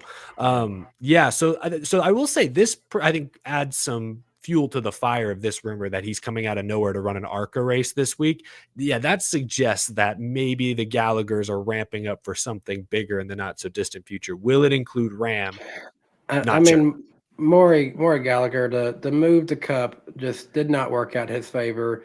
I guess he's still pretty involved in Allegiant Airlines. Allegiant Airlines, I've never flown with them, but they seem to be doing fairly okay as a company. Do they still are they still the title sponsors of the Vegas Stadium, the hockey puck? I believe so. The Allegiant Stadium. I've only driven by that stadium, but it looks gorgeous. But I mean, Cup didn't work out from a competitive standpoint, but I mean, he bought in when the charters were probably priced around here, and then sold off his stake when the charters were priced up about here. So I bet he actually made out okay. When you think stadium, when you think GMS though, like it just seems like they were much better fit for the Truck Series, and it was the wrong move to really get out of their comfort zone. It'd be like 4 Sports suddenly saying, "I want Cup," and they just do horrible. Yeah, from a competitive standpoint, they never had it in the Cup Series, even with the petty GMS sort of combo. They were never a factor. I actually got when I was on the grid at Bristol for the truck race, there was a guy he saw my Furniture Row jacket, and he pulled me over and he was like, 2 best bosses I ever had were Joe Garone and Murray Gallagher, because he worked for Furniture Row, and then when they bailed, he jumped ship to GMS. So shout out to that guy. I'm sorry I didn't get your name, but he went out a champion and then almost a champion, which is a strong endorsement there from a stranger talking about Maury Gallagher. Exactly. So that's kind of all right. We'll see. Well, those are some of the most interesting rumors this week. It's an off week, so we got to talk about some rumblings. Got to fill the air somehow, some way. But Jarrett, you're back just in time for our first, as we like to call it, our first fun segment, the accountability segment. Yes. So we will each make 2 NASCAR, motorsports, or show-related predictions. Each one will be kept track of in our accountability session, and we'll try and keep them concise, though no promises. And we'll do it in the order of the standings, then guess. That way we don't have to put all the pressure on you right off the bat, Connor. So let's get to our accountability here. It was not a good week for any of us. I'm just going to tell you now. I said Martinsville's 2.422 million viewers would be the smallest FS1 audience for a scheduled 2025 points race. And then the master said, hold my beer. Damn. Eric said Ty Gibbs would not score a top 5 between Martinsville and the All-Star race. Oh, I forgot about that one. Yep. Brutal. And then said lasted a good handful of weeks. And then said Jesse Love would score a top 25 in his Cup debut. He did not. I think he was 30th, right? 30 something. 30th, 31st, somewhere in there. He's gonna be running a few more races actually in the 62. Yes. Yeah, just announced earlier this afternoon. And then Danny said this was the one that we had to carry over from a week ago, that we would not go under a tornado warning. We did. And then you can tell me if I'm wrong. I did not see it, but I could be wrong. I should have put it in the group chat. No, they did show the Tony throw during a montage just before or right after the command, I think. Okay. So then maybe just before. So then then at the moment I will quickly do a little math then. So Danny did get that one right, which means that the next segment will be a little off. So I'm at 36.84%, Eric at 30.77%, and Danny at 26.09% now, not 21.73. So there is that. So my bad on that one. Funny how much of a difference that makes, actually. Yeah. And then the all-time prediction percentages, I'm at 41.44, Eric at 31.58, Danny will be at 30.08 after that. So that's on me. I love the banner going around Bristol where it shows all the cool moments, like Darrell Waltrip, 7 wins in a row, Dale Earnhardt wins, Kyle Busch sweep, and then it's just Tony Stewart helmet throw. That's awesome. That's right. Wow. I didn't know it had a banner. That's insane. You could say you should maybe hang the banner. Oh, even what you were waiting. Oh my gosh! How long have you had that? Didn't know you made that. I put it on earlier for like 3 seconds when somebody said something, and then I swear I didn't know he was going to do that. Yeah, that's crazy. Teed it up and he hit I won't call it a homer. I'll call it a ground rule double. I like how he's got it in yellow, A so layup. it's like a caution for hanging the banner. All right. Well, let me lead us off here. Go for it. What's your first prediction? My first prediction is that Casey Kane will lead one or more laps. I think he'll lead laps in this race. I get that people are going to be like, oh, that's a lap. Dude has not raced in any sort of NASCAR sanctioned race, I think, since what, 2019? He's, Yeah, probably. Let's not say that he's going to be as up to speed as a lot of these others. I don't think this is a layup. I think he was top 10 in single car speeds during that test a few weeks back. I will say that. Yeah. Thing is, those JRM cars have been fast lately. I was going to say that one too, so it's a good thing I brought 3 just in case. Who's my next? Yes. I think I had a prediction a few weeks ago that Kane will get a top 5. So I'm really riding with Casey. It's Casey Kane Friday, Saturday. It's all every day is Casey Kane day this week. My first prediction, it's a repave. Drivers have said it's going to be, oh my God, Jarrett with the graphics today. I didn't have that one. That was me. Oh, that was Connor put that up? What? Yeah. How did he do that? I realized I had Wait, how? I was put that. How There we go. did he hijack Wait, our, am I allowed? Is that stream? allowed? That's fine. That is Okay. great. All right, cool. We encourage this. How did he Awesome. put that? How did he do this? Just don't play the music because we can't have that part. Oh yeah, true. Yeah, no, Yeah, you're copyright. rolling. What was I saying? Rockingham, it's a repave. It's going to be sketchy. A lot of drivers have already said it's really fast. I talked to Brennan Poole about it. He said it could be the craziest race of the year. I'm betting there will be 9 or more cautions in the Xfinity race. Including stages? Yeah, I'll include stages in that. Okay. I just want to make sure. Mm-hmm. Danny, I think you're next. I did not take, we did not take all of them on that one. There's at least 2 left, right? Yeah, I have 2 still. And I just wanted to verify this so I know how to verb this correctly. So every race, every Cup Series race that Alex Bowman scores the pole award in 2025 will be won by Kyle Larson. I had to go back and make sure I specified a series because he did have the pole award in the Xfinity race at Phoenix, and Eric Almirola won that one. So, but need to clarify in the Cup Series. So if he goes on like a Ryan Newman type run, Kyle Larson. If he goes on a Ryan Newman run, then Kyle Larson is in for a treat. Then Kyle Larson goes on a Jimmy Johnson run. So that's risky. I could be setting up that Bowman goes on the greatest qualifying runs of all time, and somehow Larson doesn't win all those, or I could say that he doesn't get another pole award the entire year, and I'm correct. You'd still be right. Yeah. Yep. Connor, what's your first prediction? I didn't come prepared, but I'll say that I think with the speed they showed at Bristol, I'm going to go Truck Series for mine. I think Caden Honeycutt is going to get a top 5 in Rockingham. I actually considered, because he was a bit of a sleeper. Like Bailey Curry was up right at the front, but Honeycutt was running top 10, almost broke into the top 5. I think he's got a good shot. He ran well at Martinsville, which is a short track, not really like Rockingham, but there's some similarity there. Apologies, we did not prepare Connor for this. That's on us. That was a good poll. Yeah, we can just have you do one then. Just have one really good one if you want. I could do another one if you want. All right. Well, he's got a minute to think. He's got a minute to think of his second one. Jarrett, hit us with your second prediction. I'm gonna go with this one. Just because you don't know, especially if this is rock bottom or not. I think the Bristol night race will get under 35% positive in September. Now, we had 19. Yeah, in my poll. 19% is well below like even the bad that we usually get.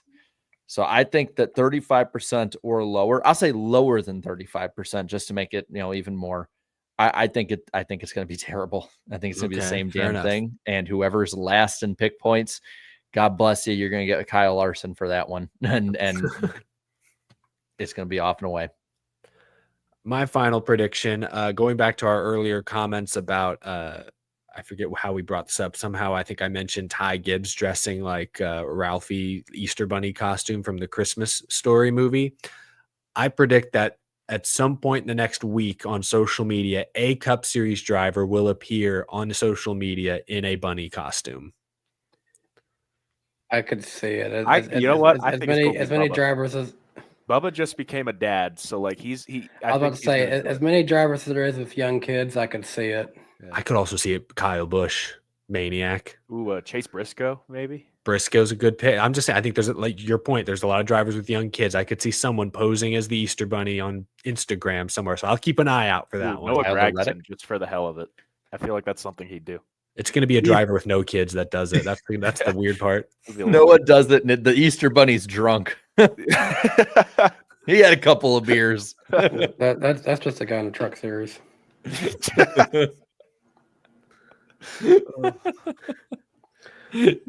Next one before we get too far down this road. She just added a ton to her schedule, and I feel like this is my third one for a reason. It's probably pushing it, but I will say Catherine Legg will get at least one finish in a top 25 this season in any of the NASCAR series she competes in. She has only been in the 30 range, so that's taking a gamble on her. But maybe one. She's how many road courses is she going to be running? I think Mexico Cup is the only one she's announced. Decent amount, but she's also going to be in some Xfinity series. She's in the Xfinity series this weekend, so you never know what'll happen. I like it. Well, yeah. Do you have a final one, Connor? Jesse Love is going to win 7 Cup championships. Oh my God! All right, we should have just cut him off. He's the new Riley Herbst. Oh, geez. Jesse Love, huh? All right. Okay. I saw him win when he was 15 at Colorado National Speedway. Dude was younger than me, which was kind of crazy. I was still in high school. And right then I was like, you know what? That's the next Earnhardt right there. He's about Chad to just lay said waste. ban him. These are the Just same wait. people. Just watch. These are the same people in the same chat that were saying Riley Herbst is the next Jimmy Johnson. Noah in the chat says, make room, Riley Herbst. I like that. Someone said, didn't he do this with Connor Zilich last time? Did you do this last time? Yeah. I'm doubling Shameless. down. All right. Well, I like the consistency. Well, that was our prediction segment. Next week, we will hold ourselves accountable and see what we got right, what we got wrong. But now it's time for our guest's favorite segment here, Random Driver of the Week. Jarrett is going to try and stump us. He has picked a random NASCAR driver from any series, any time in history. Going to give us. Connor's already gone. He's already gone to the history, but he's ready to pull this thing out of nowhere. What is he getting? I'm explaining how this works, but Jarrett could probably do a better job than this. He's got some clues for us. We have 3 chances to guess. Oh my gosh, he's got the championship hat on, dude. Thought I should grab this for this segment here. All right, Jared. It's better than my shirt. You want to see my shirt? Yeah, why not? I just signed a deal today. Oh, wow. Make sure you guys get your lawnmower Manscaped. There we go. It reminds me. Now they're gonna owe us money for you doing that. Come on now. Exactly, It reminds me of back in the day, the old I Heart Boobies bracelets that we used to wear in school. Like that was a thing. Oh God, yeah, you might be too young to remember those. Jared, again, we are 60 years old in internet you guys years. You're all unks to me. Well, this is like if this is 4th or 5th grade for me, that's like 2007 or 8. So we were more about silly bands. Did you ever do silly bands? Yeah. I literally turned 30 this year, so in internet terms, I must be. You're done. Why are you here? I remember the silly bands. Silly bands. People got in trouble for that in my school. So I think they banned them at our school eventually. So getting to the random driver of the week. My bad. I went off on a tangent a little on the boopies. Danny is leading Eric now 20-19. This is crap. Time. This is cheeks. They just keep going back and forth, man. And so Danny has the last 2. Last week he got Rob Moroso. Week before Cuckoo Marlin. Eric was on 3 in a row with Tim Flock, John Hunter Nemechek, and Bobby Allison. I got the really easy one. Did you notice? I got all the like really mainstream drivers. Danny's over here pulling pulling Rob Moroso out. I'm like, no, give me something I know, like John Hunter Nemechek. Was your clue for Tim Flock like, oh, this driver had a monkey in the car? That the last clue was monkey. To my credit, I got it before then, I think. Nice. Rob Moroso was such a hard one because like I knew in the back of my mind, I was like, I see that 20 Crown car. And I know, sad story, but I just could not remember the name until right at the very end. Basically, what I'm saying, Jared, is I hope you gave us an easy one this week because then I have a chance. We'll see. I I got gotta turn the chat. Hold on, I gotta turn the chat off. The chat's already guessing. No cheating.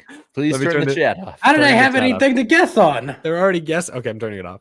Well, remember until I had it, because we're not going to redo any, so I can say this. Remember when, for the longest time before I finally used that driver as random driver, they would always guess Cale Gale before the show. What a good pick. All right, let's get going here. This random driver is a California native. Connor, if you want to beat Eric's record, here's your chance in the first one or two. Yeah, never mind Eric beating my record. Let's just You got three. Y'all got three guesses. So if you want to beat it, here you got the first two here. California. And this random driver's first ARCA start was at the Nashville Fairgrounds. Kevin Harvick. I'll throw a guess out there. Well, no. All right. So that's I one was off the board. playing defense. Sorry, I had to try. This random driver's father was a dirt bike racer. Oh Jimmy my God. Johnson. What? Jimmy Johnson. That one we have done before. I bricked that so badly. Oh, wait. When did we do Jimmy? I don't even remember doing Jimmy. Jimmy was like the first or second driver. That Oh, was well, that would explain why. was Darian won that one according to the past results. Hmm. Well, this random driver's grandfather was a late model racer as well. Haley Deegan. Is that a guess? Yeah, why not? Well, Eric, that guess is wrong. All right, Jeez, now I got- you have one more guess. Connor's here. I got to be aggressive, man. I can't let him scoop another one out from under us. All right, I'm playing it safe now. I'm zipping it up. This random driver's favorite band is Florida Georgia Line. Okay. They're probably kind of on the clear side, then, if they like that. Been very vocal before about liking that band. This random driver has been tweeted about twice by me, 7 times by Danny, never by Connor, and 25 times by Eric.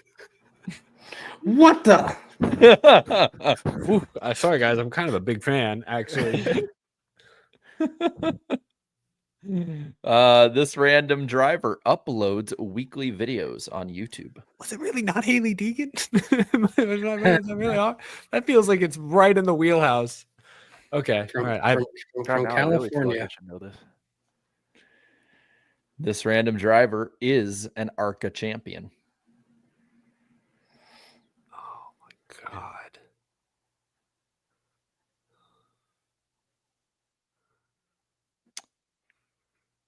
Sure you don't want to shoot another one out there, Eric? No, I got to play it a little safe now. These two seem a little quiet, so I think I can wait. I'm struggling to think of what drivers are posting from California every week. I got a few. I got some ideas. I don't know if they're from California, but I can think of some guys who are posting, guys and girls. This random driver also has 4 career ARCA wins. But they are an ARCA champion. Yes. Just watching the gears turn is so great.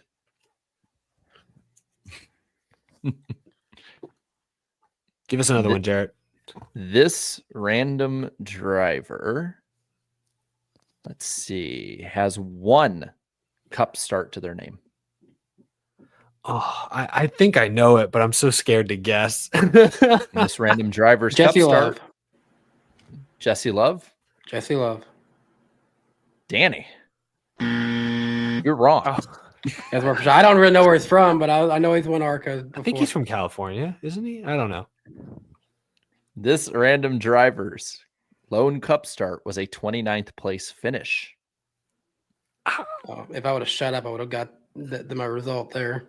That's the game, man. This random driver has won a gold and silver medal in the X Games. I have to. It's Sheldon Creed, right? It has to be Sheldon Creed. Well, Eric, correct. It is Sheldon Creed. Posts on YouTube? Yes, I think he does. I gotta look Weekly. up the channel. I gotta subscribe. Yes, that is it was Sheldon Creed. So we are now tied up, Danny and Eric 2020. Trying to see some other fun clues. Let me pull up the chat. I assume they got it a while ago. Oh my God, I pull up the chat and I see a super chat that said Eric tweets about Sheldon Creed every time he finishes second. That's crazy. I don't think I knew about him in X Games, honestly. Yeah, that was one that because he'd race stadium super trucks. Yeah, he's super. He'd done all like okay. because you mentioned at the beginning that either he or his dad or somebody was like in dirt bikes and off road stuff. Yes. Like, I don't know that honestly, you said that and I thought Deegan, and then after I sat on it for a minute and you said a couple other clues, I was like, wait, this could be like a Creed. I think the ARCA success. I was like, oh, I think this might be Sheldon Creed. Oh, I forgot he drove for Live Fast. Yeah. Yep. In the 78 car at Kansas, I believe. I think I was there for I really that should have one. remembered that. Think Whalen was the sponsor for it. Yep. I think so, yeah. Because I think I'm pretty sure it was the fall Kansas race. And if so, I would have been at that race. So yeah, so we keep evening it up every single week. It's now 20-20. Both of the co-hosts here, Eric and Danny, tied. So Nice. I will say, the guests have been on a bit of a slide lately. I can't remember the last time the guests got one right. It might have been Connor. Sorry, I think it America. might have I been. let you down. So he's very vocal about Florida Georgia line, huh? Yeah, big fan. I could believe it. He looks like he just strikes me as someone to be a This is fan. how we roll. Well, funny story. I don't know if my uncle wants me telling this, but it's not a bad story. My uncle was at the Chicago street race last year because they sponsored a car, and he was waiting in line to go to the bathroom right as they were starting to fire up the engines, and he looks behind him, and there is Sheldon Creed standing there waiting behind him, and he's like, "Hey, go ahead of me really quick," like because they're starting to roll, and he's like, "Oh, no problem." He's like, "No, you have more important places to be. Like you just." I can wait. Oh my God. Barry's like, "Oh, thank you." And he sprints back out, and he's like, "Ever since then, my uncle Jade is now a Sheldon Creed fan." So Cool. Poor guy saw him before he was going to go number 2, and now he's always number 2. Oh, That joke was cheeks. This is Was that fun. it? We're having fun. Be good. Well, this has been a fun segment. But I think now, folks, it's time to talk a little Rockingham Speedway. We've got trucks and Xfinity Friday, Saturday, a few weekend notes before we get into it here. Obviously, it's Easter weekend, not racing on Easter Sunday. However, the Xfinity race for Saturday, the grandstands are sold out for that race. Truck Series, I believe, still has some tickets available for Friday. Casey Kane is running the Xfinity race in, stay with me here, the HendrickCars.com sponsored Richard Childress Racing number 33. So keep that. Sammy Smith is running the truck race in a Spire truck in the 07 Larson just ran. So I think Brandon Jones is also, if I need to double check, I believe Brandon Jones also in the truck field in the one after that. Is he back in the Razorbacks truck, or is it something else this week?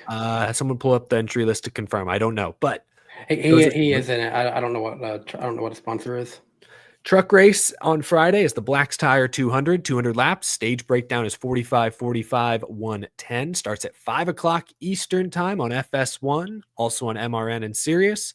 The purse is $782,000, and the weather looks great. A little warm, 83 degrees, only an 8% chance of rain. Hope y'all have fun Friday night. Saturday, the Xfinity race. Bear with me once again. The North Carolina Education Lottery 250 presented by Black's Tire.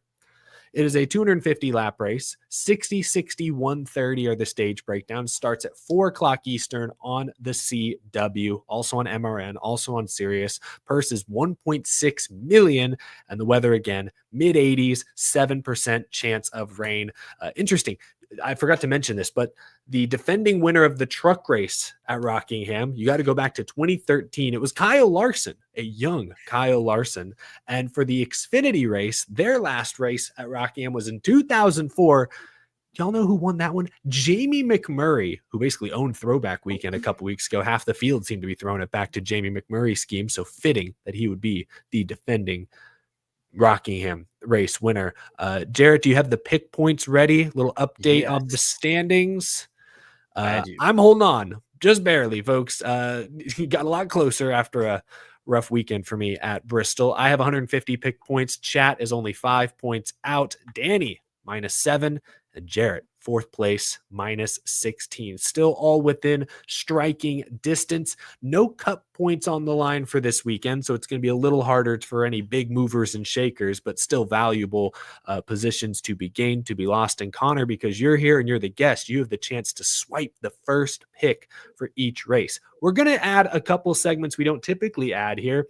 We're going to do a truck and Xfinity suck and dark horse pick in addition to our usual win pick. Shoot. Oh, I don't know. Are we only doing it for Xfinity?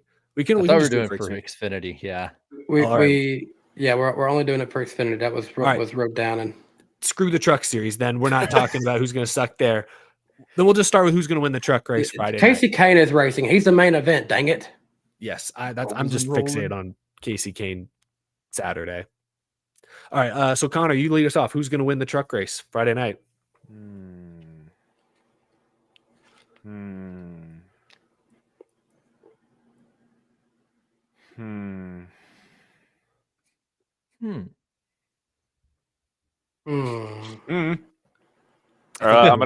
gonna go with eeny, meeny, miny, Norm Benning. I don't know. Good pick. I like it. Moving on. Write it in. Okay. Dude, I get to put Norm Benning on a graphic for once. Hell yeah. This is huge. If that's serious, yeah, go for it. But This is a huge deal for Jarrett. Dang it. Wow, you're officially our Jarrett's favorite guest here, Connor, with that pick right there. I'm sorry, Connor. That's about as bad as a chat taking Kevin LePage. He wasn't even racing. Was it the chat or was it? Yeah, that's right. It was because we're like, hey, if you guys don't take this serious, we're just going to give you Kevin LePage. And they kept putting LePage, and we're like, you know what? Fine, Kevin LePage for you. And ever since, the chat is like, they've been very serious. Yes. So I'm going to go with Heim time. Corey Heim is my pick to win the truck race. Lame. That's fine. I actually get who was my number one pick, and that is Lane Riggs. He's going to be tough. Lame. No, Lane. No, Lane. Boo Earns. You're right. Chat, who do you guys got? I think they're going The chat. The chat wanted Lane Riggs. I know that. Looks like chat's going Majeski. That was my number 3 pick, so that's a good one. Yeah, you guys literally took my 1, 2, and 3 pick in order, minus Norm. Oh, you had Norm Benning too? Yeah. I did not have Norm in my top 5. So I guess I'll go with my fourth pick. Excuse me. Fifth, okay. Norm wasn't there. I picked him last week to win Bristol, and he was running really well. Worked his way into the top 5 before we got caught up in a crash. Hopefully, second time's the charm. Brandon Jones dipping down to the truck series. And he's in the 1, right? He is in the Tricon 1. Yes. Awesome. I need that for the graphics on Friday. So now, apologies for not following the script earlier. We will go to the Xfinity Series race, beginning with our Who's Gonna Suck at Rockingham this weekend. Connor, we'll start things off with you. I'm just doing this on the fly. Man, I love adding fuel to the flame. I'm going to say Casey Kane. Oh, my God. Ooh. I like the boldness. I don't know that he's going to do as good as people think he is. I love Casey Kane. It's Casey Kane Friday. Well, no, but you don't have to lie. You can say you can hate all you want. You can be honest. I am Casey Kane. I love Casey Kane, but I just don't know if it's going to go that well. I'm so glad he came prepared with that. That's great. Who's next? Jarrett, you're next. Chris Wright. Oh my God, God, I'm gonna take the layup. The chat's go with Chris Wright too. Sorry, Danny. Who's your pick? I'm going up the other layup, Catherine Legg. I was gonna go a little outside the box and say Justin Bonsignor in the 19 car. I respect great modified racer. Just I don't know. He was kind of a great name. Great name, good driver at what he does, but the transition to stock cars is not easy. He was like 20th all day at Bristol. I'll never forget. I haven't done a lot of iRacing, but he did wreck me at Daytona once. I'll never forget it. Never forget, never forgive. It started Danny's villain arc. Yeah. Who's the dark horse pick? We'll be a little more positive now. Who's maybe a surprising underdog in the Xfinity race, Connor? No, I'm just kidding. I'll go with a real one. I think. Would it be dark horse to say Nick Sanchez? No. I think he ran. I think it's dark horse. Yeah. Yeah, that'd be yeah. I good. think he's run pretty good, and I think this is like it's kind of a bit of a wild card because nobody really knows what's going to happen. We don't really have a ton to go off of here, but I think just how the track drives and how similar it will be to how the truck series usually races. I don't know. I think Nick Sanchez could have a good run, and Ryan Sieg too. But my official lock is Nick Sanchez. Yeah, you guys can if you guys say this isn't a dark horse just because he's better now, let me know. But I was going to go Ryan Sieg for mine. If not, I'll go. No, that's an underdog in my It's opinion. an underdog like win pick because he's done everything but win at this point. So yeah. I mean that 39. My question coming into the season, and they have answered it very well, is like is the 39 team going to continue what they did last year, which was like exceed expectations, compete for a couple wins, get better as the year went on. And I was worried because of the whole Stewart Haas thing, but Haas has kept up really well. And Ryan Sieg right now is 42 points in the cut line. So yeah, that's pretty good. Yeah. Danny, did you make a dark horse pick? I have not yet. I don't think he's going to win. I think he will lead laps, but I don't think he'll win. So I'll just say Casey Kane. I hope he has a good race. I don't see him winning though. Fair enough. Chat is kind of split between Sieg and Brennan Poole. We're allowed to duplicate if we want to give him Sieg, want to give him Poole. Obviously, I'm good buddies with Brennan Poole, and he's punched above his weight pretty much all season long. Bristol was obviously really disappointing, but I mean, it is what it is. What are you going to do? I think Brennan will probably run top 15. I do know that both of the main Alpha Prime racing cars were really good during that test. Now, granted, that was a test. Who knows what everyone was trying, but Poole and Retzlaff were top 5 in single car speeds a month ago, whenever that was. So those are two guys to root for. I guess I got to say Brendan Poole then. How often do I get to pick Brendan Poole on the NASCAR Weekly podcast? Good stuff. But now's where the points really get paid out here. Who's going to win the Xfinity Series Rockingham Speedway return? Connor, do you have a selection? Oh, look who's on the screen. That's Justin Allgaier. I'm going to choose Justin Allgaier.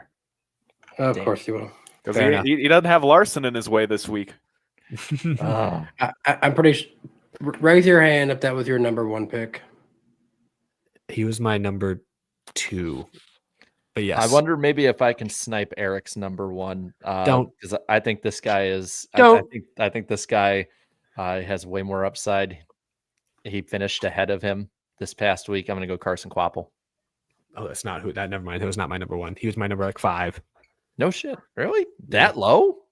Yeah. I mean, Carson Kvapil was the only one that was in the Xfinity series that could actually hold a candle to and pass Allgaier. He finished second to Larson. Man. I mean, but yeah, all the JRM cars were so good as well. Sammy Smith was 3rd, 4th all day. Yep. That was that's not a bad pick. But Kvapil also has not been great outside of Coda and Bristol. I'd have to look at the numbers, but I don't feel like he's didn't he win Dover last year, which is a mile track similar to Rockingham. Good point. I'm just looking at this season. That's fair. It's not a bad pick. I had him 5th, just didn't have him 1 or 2. Then let's see if I can take his pick. Is this your card? I'm gonna go with Connor Zilish this week. Fair enough. Good pick. Also in my top 5. Chat. Oh my gosh, I think they're gonna do it. It's a landslide. They're gonna go Casey Kane on a Wednesday. Casey Kane. Mark in the chat says Chat is blowing it with the 33 pick. Wow. Oh no, it froze. Finally, it's Casey Kane Wednesday. It's Casey Kane Friday on a Saturday. It's like we have choppy. Like 2003 360p Casey Kane Friday now. Yeah, this is like 2005 throwback here with the choppiness. Instead of hearing like high quality music, it's like echoed. Sounds more like Truex won that race. My bad. Thank you, Noah Coleman in the chat. I know Kvapil was up front though. I got a couple of tough choices here. This. I'm gonna go out on a limb on this one. I don't know what he's done at mile tracks. I don't even know where he ran at Bristol. I think he was like 6th or something. I don't even know. Give me Taylor Gray. Okay. I like Taylor Gray. Feeling I good. mean, I'll say this: Taylor Gray has proven a lot of us wrong. Who are like, why the hell is he in this car? He's been decent. I mean, the JGR Xfinity lineup was full of, it's like Sawalich, we know he's there. We know why he's there. Brandon Jones. No. Sometimes we don't know he's there. We forget he's there sometimes. Yes. I mean, Brandon Jones, I mean, he won this a couple weeks ago. Like, he's a fine enough driver, but like, we know why he's there. Taylor Gray, I feel like, is kind of the exception. Like, obviously, he's got some funding, racing family connections and all that, but he's done well. He had some standout moments in trucks. He's already had some great moments in Xfinity where it looks like he could really compete. So I feel good about maybe Taylor Gray sniping this one. Guy I had in my top 5, nobody picked, was Sam Mayer. I know he's kind of a loose cannon, always kind of hard to like rely on, but he's had speed the last few weeks. Had Jarrett took Connor Zilish, Sam Mayer was my number 3 pick. Yeah. I picked Sam this week and it did not work for me. Fair enough. Fair enough. I'm hesitant to pick him though. Definitely hesitant to pick his teammate Sheldon Creed, but I'm hesitant to pick him because I'm like, I just don't know when that team is going to finally be able to strike, the iron. I know. I took a chance last week. It did not work. Side note: did you guys see that Cole Custer is going to be running a Texas A&M car again? Yeah, I saw that. Or not him again, but the team will have them back again. Yeah, and he's running it. Where's he running it at? I forget where they said. Not Texas, I don't think so. No, it was some random other track. It might have been like. Is it Talladega? I don't remember where they said it was, but it was not anywhere near Texas, which was like kind of interesting. But bold strategy by Arkansas to advertise at Bristol and Texas A&M to advertise outside of Texas. Maybe they're trying to get out-of-state people, I guess. Out-of-state tuition pays good, I guess. Bold strategy, Cotton. Let's see how that pays off for him. Connor, can you still hear us? We know you're a little blurry there. Yeah, I could hear you. I got you just fine. Everything's so fuzzy. Okay, well, we're going to break into our final Super Chat stage break, so fingers crossed the fuzziness dissipates before long. But we've got some Super Chats to wrap up with. Thank you all so much for the support tonight. Let's see where you guys have been steering the conversation this evening. We left off here with A Prada. What's the over-under that NASCAR dramatically increases the horsepower and changes the aero package in 2026? I'd say it's less than a 20% chance they do. Oh, I go less. Dramatically changes things, I would say is probably less, but yeah, I'd go 10-15%. M. Martin fan for life. They love to wreck tracks, reconfigure Bristol, Texas, Atlanta, in my opinion, ruined each of them.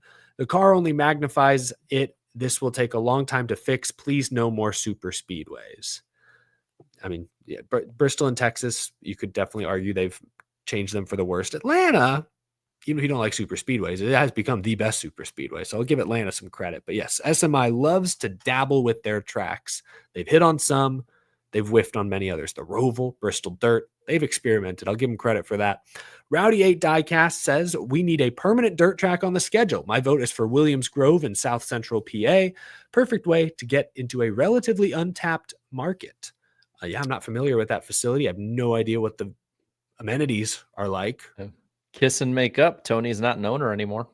I know.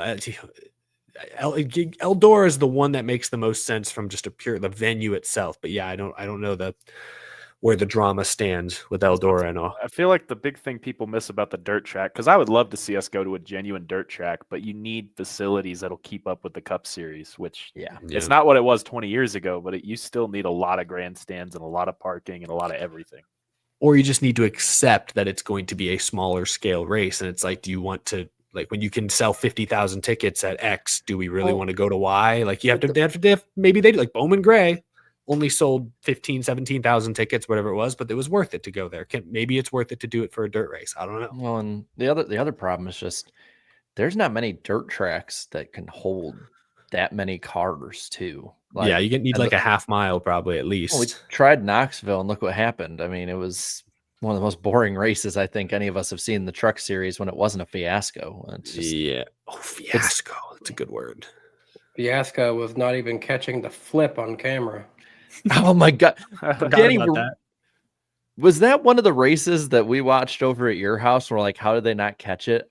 I swear we were like at the same place for that race. whether it was we were at yours or mine, I can't remember, but it was like I think I was at Planet Fitness that night, so I don't know. I just remember that was bafflingly bad. Peak FS1 trucks moment there. I remember being at the gym and seeing something about the flip that night. Yeah, you're probably right. I probably may. I think I saw somebody made like an artist rendering, and it was just like a pencil drawing of a truck upside down. That's right. Yeah, that's great. A stop motion flip book. Here's what it may have looked like. The post-it note. Yeah, it's like believe it or not, this is also what the Elliott Sadler one looked like at Pocono in 2010. Lost footage. It's just stone tablets. All sports all day. Thank you for the super chat. New Hampshire leaves everything open early in the week. I've walked and ridden my bike around it multiple times, climbed the spotters stand as well. That's pretty cool. Again, if someone tells you to leave, but if the gate's open, check it out. Just leave it how you found it. That's all we can say here on NWP. Gia NASCAR fan says, went to Las Vegas last month. Me and my dad got into the truck race grandstands. We did have tickets. Going through the RV area in turn 4 without scanning in. Gosh, everyone's finding all these sneaky ways to it. All the secrets are being spilled here. The tracks are going to listen to this and update their security. I'll give another one. So you remember 2022 Talladega, Eric, me and Riss were in the infield with you, and we were, looking at all the different stuff and all that. Well, we got the last tram out before the race started, but by the time, it's a big ass track. So by the time we get back around, they're already like 5-6 races in, and the security that was checking people in, they're all like college volunteers, And so we come up, we're like pulling out our tickets, or they just wave us in. So if you're willing to miss like the first 5 to 10 laps, go in the turn 4 gate at Talladega. They'll let you right in. You don't have to buy a ticket. You just might have to get parking, but someone will be willing to test that theory this time around. Bobby Blair says, the problem is every team being supplied with the same chassis, tire horsepower. Everything is the same. There's little to no difference in the cars, and that leads to a worse product most of the time. Yeah, I mean, that broad sense, that's part of the issue for sure. Now, Sly Supersonic jumps in to say, I know I say it a lot, but the Gen 7 car sucks. Strong words from Sly Supersonic there. Ross Crash Dane says the next gen is a conspiracy by Big Stock Car to promote intermediate tracks. Are we just adding big in front of everything? It's an SMI conspiracy because we've established they own most of the mile and a halves. They're the ones. Mile and a half globalists are out to get us in our short tracks. Marcus Smith is really pulling the strings. A Prada says it's no coincidence that pre-07 Bristol was selling out months in advance despite college football season. If the track and racing is good, people will come. We have neither at current Bristol. Yeah, again, track, tire, car, all an issue. I will be devil's advocate. NASCAR also had like twice to 3 times the audience at the time too. Like, I'm not saying that it's an excuse because they still can sell that many seats nowadays. We've seen it proven, but I will be devil's advocate a little there. Yeah. Stephen Gibson says, I'm brave enough to say it. Bristol should be one date and the track should be 36 degrees and banking again. Also, the car is 1,000% broken and needs to be rehauled entirely. Next Gen 2.0 coming eventually, maybe, possibly. Daniel Meredith Jr. says Dover is the best short track from the others. If we consider it a short track, technically speaking, it's borderline. I consider it more of an intermediate personally. It's hard to call that a short track. Hey, maybe that's the one that's getting the Atlanta treatment. Oh, maybe. Oh gosh. Miles the Monsters got a little rebrand going on there. Michael Waltrip jumped into the chat earlier to say Danny Dye is the GOAT. Thank you for that, Mikey. Isaac V24 says, fun fact, Logano now has the worst average finish, 17.6 for a defending champion since Labani, 20.6 in 2001. Hey, we knew if anyone was going to set that new record, it was going to be Joey Logano. It's very on brand for how last season ended. But yes, Joey Logano, very inconsistent. That ending the last year, I don't know if I've said it before, but that actually had me looking in the mirror the next day like, is this what I want to do? Is this like what I'm cut out for? It had me like demoralized because I made a video the day before essentially calling the shot and saying, if this happens, it's going to be dogs and cats living together, whole world's coming apart. That's exactly what happened. Pandemonium, man. Nope. Not in a good way. That is very much how it felt. I will give you that. Jam Plays Game says the Bristol Tire Solution run both races in January. Yeah. Stephen Gibson says, don't forget, most trashed Bristol dirt. Now I see us begging for it back. We started showing up less and less to it. Maybe NASCAR shouldn't have effed over Tony Stewart. Eldora would be great right now. Yeah, maybe those fences can be figuratively mended sooner rather than later. Justin Drake says, anyone else see NHRA this weekend? Stewart won the Top Fuel Dragsters final. What can't he drive? Proud to see him doing so well, while fans echo his statements on why he lost interest in NASCAR. Yeah, he's done some candid interviews in the past few months, at least sharing his side of why he's became more and more disinterested in NASCAR. And he's vague about a lot of it, but it's just sensed a growing frustration with the direction of owning the teams and how hard it was to be competitive. Remember, Stewart-Haas the last couple of years, no team was getting hit with more L2 and L3 penalties than Stewart-Haas Racing. I don't think they ever quite bought into the next gen overhaul like other teams did. Could tell kind of from the beginning that was a point of contention there. Didn't Briscoe get like a $250,000 penalty and he finished like 29th? That thing did not do anything for him, and they still paid dearly. If you want to be really conspiratorial, watch Jeremy Mayfield's interview with Dale Jr. or even his interview with us and about like NASCAR leadership and talking to different people, and then look at Tony Stewart versus NASCAR and be like, yeah, that's kind of interesting. I don't know how true it is, but it's interesting. Lawson Murphy says we have to have the horsepower at minimum 715, max 775. I don't think there should be a max. So let's not put an artificial cap on ourselves here. But yes, it'd be nice to get up over the 700 mark again. Not sure it would make a huge difference, but at this point, I can't imagine it would hurt. Jam Plays Game says I went to Spring Bristol 2024. Maybe I'm the key. Get back out there, Jam Plays Games, and bring the cold weather with you. You earlier referenced a conversation you had with Jeff Gluck, Jarrett. A Prada chimes in, says, to Gluck's point, NASCAR has been punishing greatness since 2004. Since 2004, at least 13 potential championship seasons have been removed from the history books. Tell that to another racing fan. I assume this is an anti-playoffs comment. I don't know. Misinterpreting. I think it's, I mean, if you look at like who scored the most points, best average finish, like arguably or unarguably best overall season, then yes. Yeah, they're saying, Gordon should have won in 2007. It would have been Edwards in 11. 14. That's fine.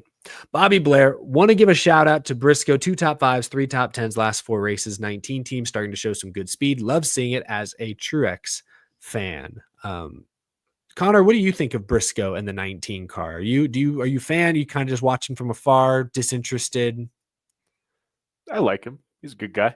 I think he's a good racer. I think he's going to start coming into his own. It did scare the hell out of me when the first race, James Small got that ginormous freaking penalty, and I was like, "Are you kidding me? He cannot do one thing." But they seem to be finding their groove, and hopefully he can get back to victory lane soon. Yeah, absolutely. They definitely have picked up the pace the last few weeks. Austin09 says Chase Elliott fan, has the next gen car just made everything hard on him? I mean, he's still 5th in points. I hope he can still have multiple win seasons. Yeah, Elliott's still finishing great, pointing his way deep into the playoffs. He's just not winning races and leading laps like his teammates are. And I think that is a next gen adaptation thing. But he's young enough, and just like coming into his prime, I think we would all hope he can make the adjustment still. Like Kyle Busch struggling to make the adjustment. I get it. Dude's like 40. Brad Keselowski struggling to make some of the adjustments. He's like 42, 41. I kind of get some of the older drivers maybe struggling to figure it out if it's not natural to them.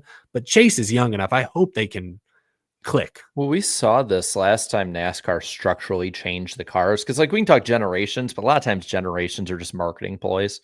Like the Gen 6 is just a nice glossed up COT. Granted, the aero changes are big, but like Gen 4 to COT, I mean, you look at guys like Jeff Gordon, Dale Jr., arguably Tony Stewart, though he was able to overcome a lot of it.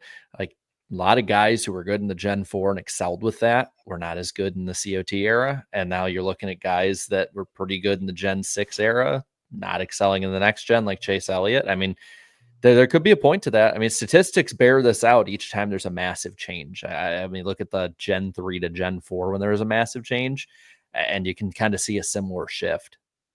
Yeah, also, it's interesting.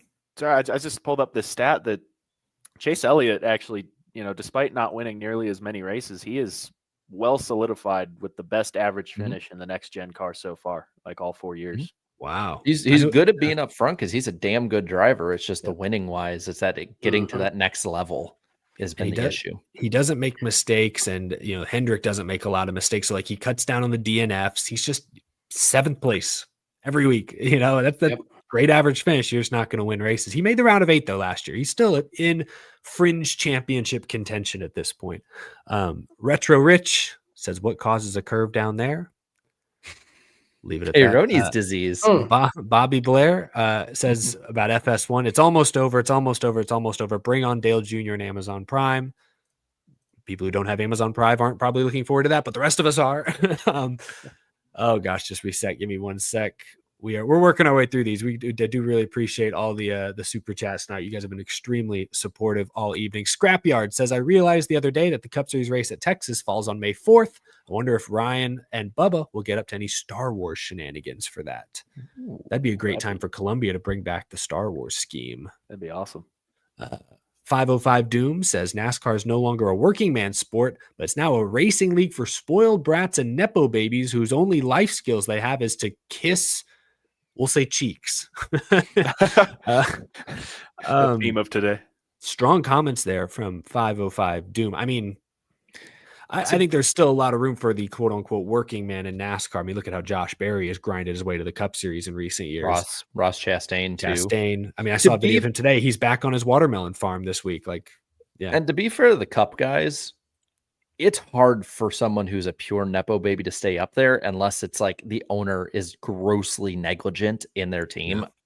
Richard Childress Racing and Austin Dillon, even before Austin Dillon was bad the last couple of years. But I mean, you look at Ty Dillon, like he's shown the willingness to actually go out to other teams and not take the silver spoon, the dollar with that. So he's grinded more than some. Yeah. Lower series, it's easier for them to stay. Lower talent level probably needed bar wise to be there. But I mean, Cup Series guys are like the Nepo babies are still pretty damn good. Yeah. This was actually a topic of one of my next videos, so I won't get into it too much, but Dab for Dale on Twitter posted a whole nepotism chart, like with every driver, which I think is interesting. But I think the main thing I think about is like, yeah, there's a good amount of people who are like related to owners and deep pockets, but just a reminder that Richard Petty, son of Lee Petty, Dale Earnhardt, son of Ralph Earnhardt, it's just kind of generational. Yeah, it's because it's hard to break in without knowing somebody, even if you don't have necessarily the funding. Like, it still helps to have those connections for sure when getting into those lower ARCA trucks type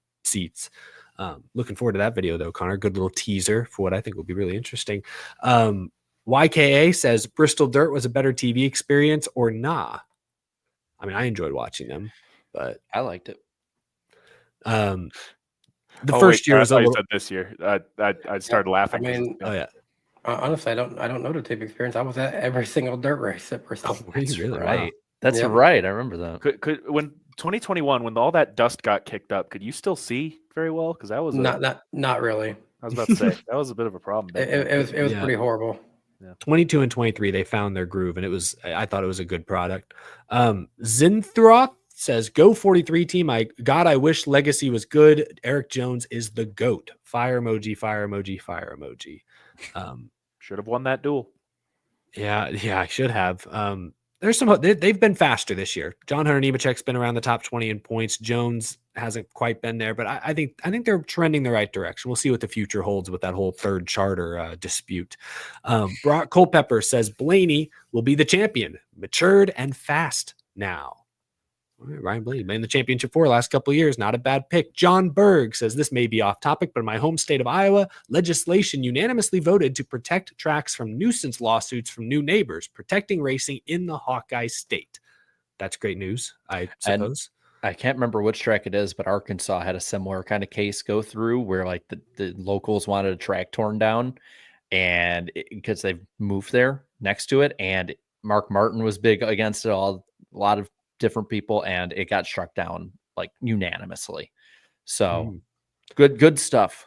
Good stuff here. That's great to hear from Iowa. Thanks for the comment, John. From Straight Street 6, do you guys think that Atlanta wears out? I saw this comment earlier. We were talking about when Atlanta wears out, it'll become less of a super speedway, more like a Charlotte mile and a half. And we talked about that in that moment a little bit.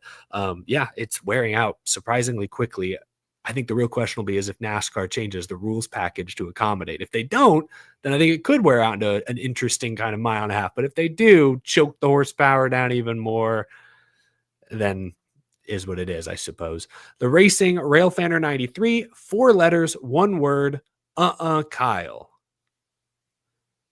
Kyle, about, I assume they're saying like no Kyle. I forget what this was in reference to. Sorry, Racing Railfanner 2. But yeah, Kyle Larson didn't quite get the sweep this week, and assuming they're talking about Larson, could be talking about Busch. Yeah, anyway, exactly.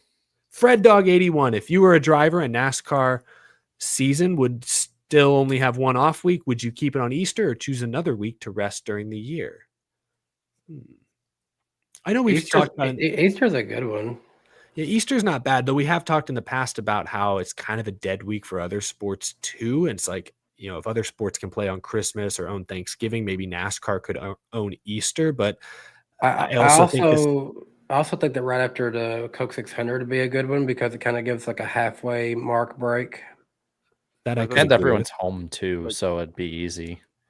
This week is the NBA playoffs and the NHL playoffs are both getting started here soon. So good point. Good point. So you would be competing with that. I don't know if they always start on Easter, but you would be competing with that this time. Easter's a moving thing. Is you can't do it on Easter because Easter is a moving holiday. It can be early March all the way down to late April. That's so weird how it works like that. Now I need to look. Someone said we tried taking over Easter. Weren't the ratings on Easter pretty good for NASCAR? I can pull it up right now for you. I thought I remember that they were actually, it got kind of a decent boost being on Easter. I forget what race it was. Maybe Bristol Richmond? Dirt. Oh, Bristol Dirt. Okay. 4 million flat, 3.45 when it was delayed late. And then Richmond even got 3.3 million. Yeah, that's what I was saying. Like a Richmond race on Easter got good ratings. The issues are this. I mean, I'm looking forward to the next couple Easters. Next year's Easter is April 5th, March 28th the next year, then April 16th, April Fool's Day.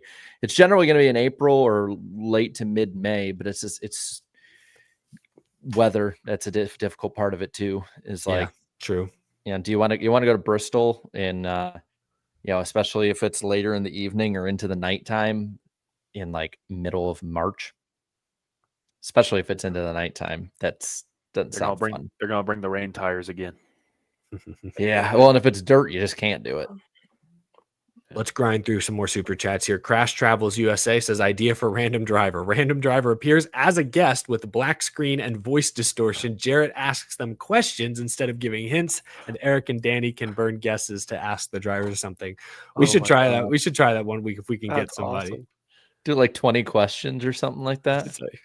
Well, it's like those. Have you seen those shorts that are like, who's the NBA player? And there's just like a line of 5 dudes with a bag over their head, and you have to ask them questions. Stuff that I love that idea. We're expanding here. I'd probably have to know just to set it up, but yeah, especially if we had guests on, like the rest of you guys wouldn't have to. The hard part would be getting a driver like willing to do that, I guess. I think we could probably find a few to pull strings with. The problem is the ones we can pull strings with, we all know. It'd be like, okay, Vargas, we know it's you. You can stop now. It's not me. I swear. Logs off. Palm Tree 82 diecast question, since we don't show them anymore. What's a diecast that didn't get produced that you guys wish did? My most recent one is McDowell Supremacy A&W car from 2019. That's a good one. Connor, what was that reaction? I saw it yesterday. I looked it up. I can't believe Martin Truex's auto owners from last year. Beautiful car. That was the one that I wanted to buy, and they are freaking producing it. It's so sad. That's the thing, though. I've been so turned off because of how bad they are now that I don't know the most recent ones to think of until someone brings them up. Yeah, like I don't think there's like a die cast out there that I'm like dying to have that like, hasn't been made. Maybe there is one out there that like I just haven't done the research that hasn't been made, but I can't I don't pre-order a lot of modern day die casts anymore or buy them when they come out or anything like that. So like when stuff gets DNP'd, it's like, Sucks, Well, but like I wasn't gonna buy it. So the list is so long now that like I don't even bother with it because I'm just gonna keep the money in my account for other things. Like if I find it, and the thing is like diecast made today are not gonna appreciate in value the way that older ones have. I don't think. I think they're just gonna get like more devalued over time. So I might as well wait until it costs $20 in a vendor tent in 5 years. Okay, I found which one it was for me. I wanted to get my wife because her and her mom, before the whole country even knew about her, became fans of Caitlin Clark and the Iowa Hawkeyes, and I wanted to get her the 164 version of Corey LaJoie's Iowa Hawkeyes car, but that one DNP'd. I think they made the 124s, but we were not going to pay that much money for that car. We just wanted to get the small version of it, and that's one I wish got made. that's a good pick. All right. Kelly says, y'all think we'll see another Priest flip Sunday at Talladega? Let's hope not. Come on. Let's not wish that evil on the 60 car. Come on now. Cardinal says Casey Kane dominance will bore fans on Saturday. We'll see about that. Justin Drake says they copy and pasted the Barry Texas A&M scheme and added a 1 behind the 4 for Cole Custer. Absolute cheeks from the designer. It's a solid looking car though. If it ain't broke, don't fix it. I mean, it's a nice Josh Berry throwback. I love it. I'm realizing that prediction I made a couple weeks back that they'd convince Kevin Harvick to say skibbity on a broadcast again should have been cheeks. Napa Racing Fan says, I want to see Casey Kane win in a photo finish. For Adam Alexander to call another photo finish. Kane wins it, and there's a huge crash behind them. One truck spins. Yeah, that would be pretty cool. That'd be fun. Well, he's forgetting the other Rockingham photo finish that Kane that he lost. Where's Matt Kenseth? Let's get him back. Oh my God, I would love to see Kenseth race this weekend. Yeah. Sad times. Chase Fan 9 says, watching Elliott fail to dominate and win races like Larson and Byron makes me sad as an Elliott fan. Have we seen the best of Elliott? We answered kind of that a little while earlier. I think there's still plenty of reasons to be optimistic. He's a good driver. The first year of the next gen, he won 5 races. I just think, I don't know what it is, if they've lost the handle, if they need a crew chief or an engineering change. He's 29. He's got time. Even if it's a slump, he has plenty of time to dig himself out. Yeah, and we saw he loves that short track tire combo. He dominated at Bowman Gray just a few weeks ago, so he's still got it in him. Daniel Meredith says the ugly car tomorrow is better than the next gen car. I mean, might race better towards the end of the Gen 5. It raced pretty good. It looked ugly, but it raced pretty good. I thought the 11, 12 ones looked really good. I've never been a fan of the 07 to 2009. The 2010 ones are just odd.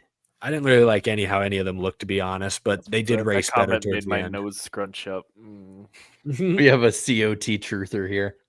Bluegrass Boy 2448 asks, should we do what Junior suggested and pave Bristol with asphalt again? I did not hear Junior say that, but I think he said that before. He said that for years.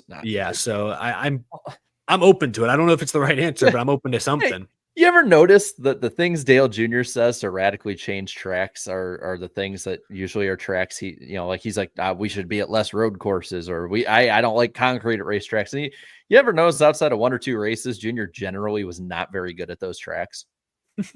Like he had a good average finish at Bristol, but he generally always finished like in that 8th to 13th range. He wasn't really all that great at Dover, and he wasn't a good road course racer till like right at the end of his career. And those are all the tracks he wants off the schedule or changed. Just saying, as a Dale Jr. fan, I'm calling him there. He's a little biased, just a little bit. Justin Drake, another super chat, very generous tonight. Justin says, Logano really be listening to his theme song this year. Hiya, kids. It's a me, Mickey Mouse. Haha. Miska, Muska, Mickey Mouse. That's how they spelled it. Oh, boy. Shout out to Shake and Bake Sports in the chat. I believe that is the new YouTube channel that features Jesse Love, Connor Zilich, and others. I believe they just posted one of their first videos today or yesterday, sometime this week. They left a super chat and then also said NASCAR YouTube Mount Rushmore and saluted us with 3 saluting emojis. So I don't know who's running that account, but definitely some fun content over there being produced by some up and coming NASCAR star drivers. So I'm gonna go subscribe. Yeah, be sure to check out Shake and Bake Sports. Give them a shout out. Appreciate them tuning in tonight and supporting NWP. Very kind comment there. Mount Rushmore. Gosh, I don't think I would look good in. I feel like we're stone. missing somebody. Just you know, yeah, we should. little- Who is? little Oh guy. my god, we should. we should all one day. I don't want to do it on the spot because we'll hurt feelings because we're friends with a lot of these guys. But we should all come up with our actual YouTube Mount Rushmores, NASCAR YouTube Mount Rushmores, I should say, because there's some great.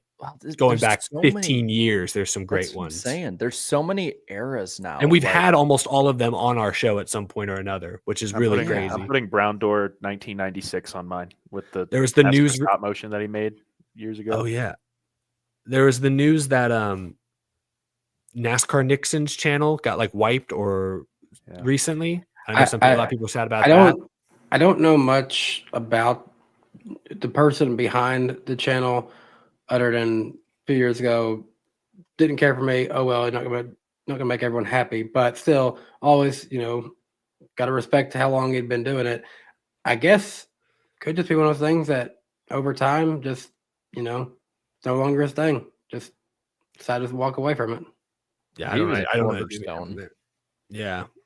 Like I mean, when I heard it was Aflac Cup Series doing the stop motions, was kind of the leader of that zone, and he's still to this. I don't know if it's to this day, but recently is still putting stuff Pretty out. damn close. I've thought about trying to start like a website of just statistics and data, like a racing reference for just the Aflac Cup Series, because you genuinely could. There's so many. Yeah, at this point, you could 100%. Well, and the thing is, like, Gino has a full-time job, wife. He's and got kid. a family, kids. Like, it's crazy to see how he's grown. Yeah. The fact that he's still doing anything with how, like, because he's a full-time teacher. Yeah. And then he also has a wife and kids. We saw him at Road America a couple of years ago. Yeah, that was cool.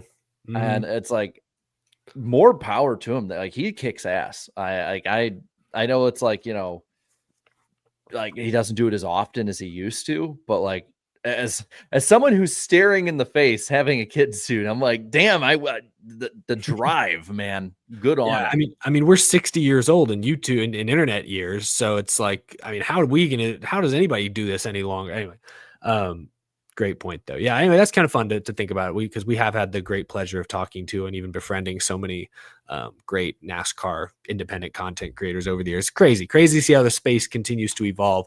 We've got just a few more super chats, folks. Really appreciate you sticking with us. I know it's a long night.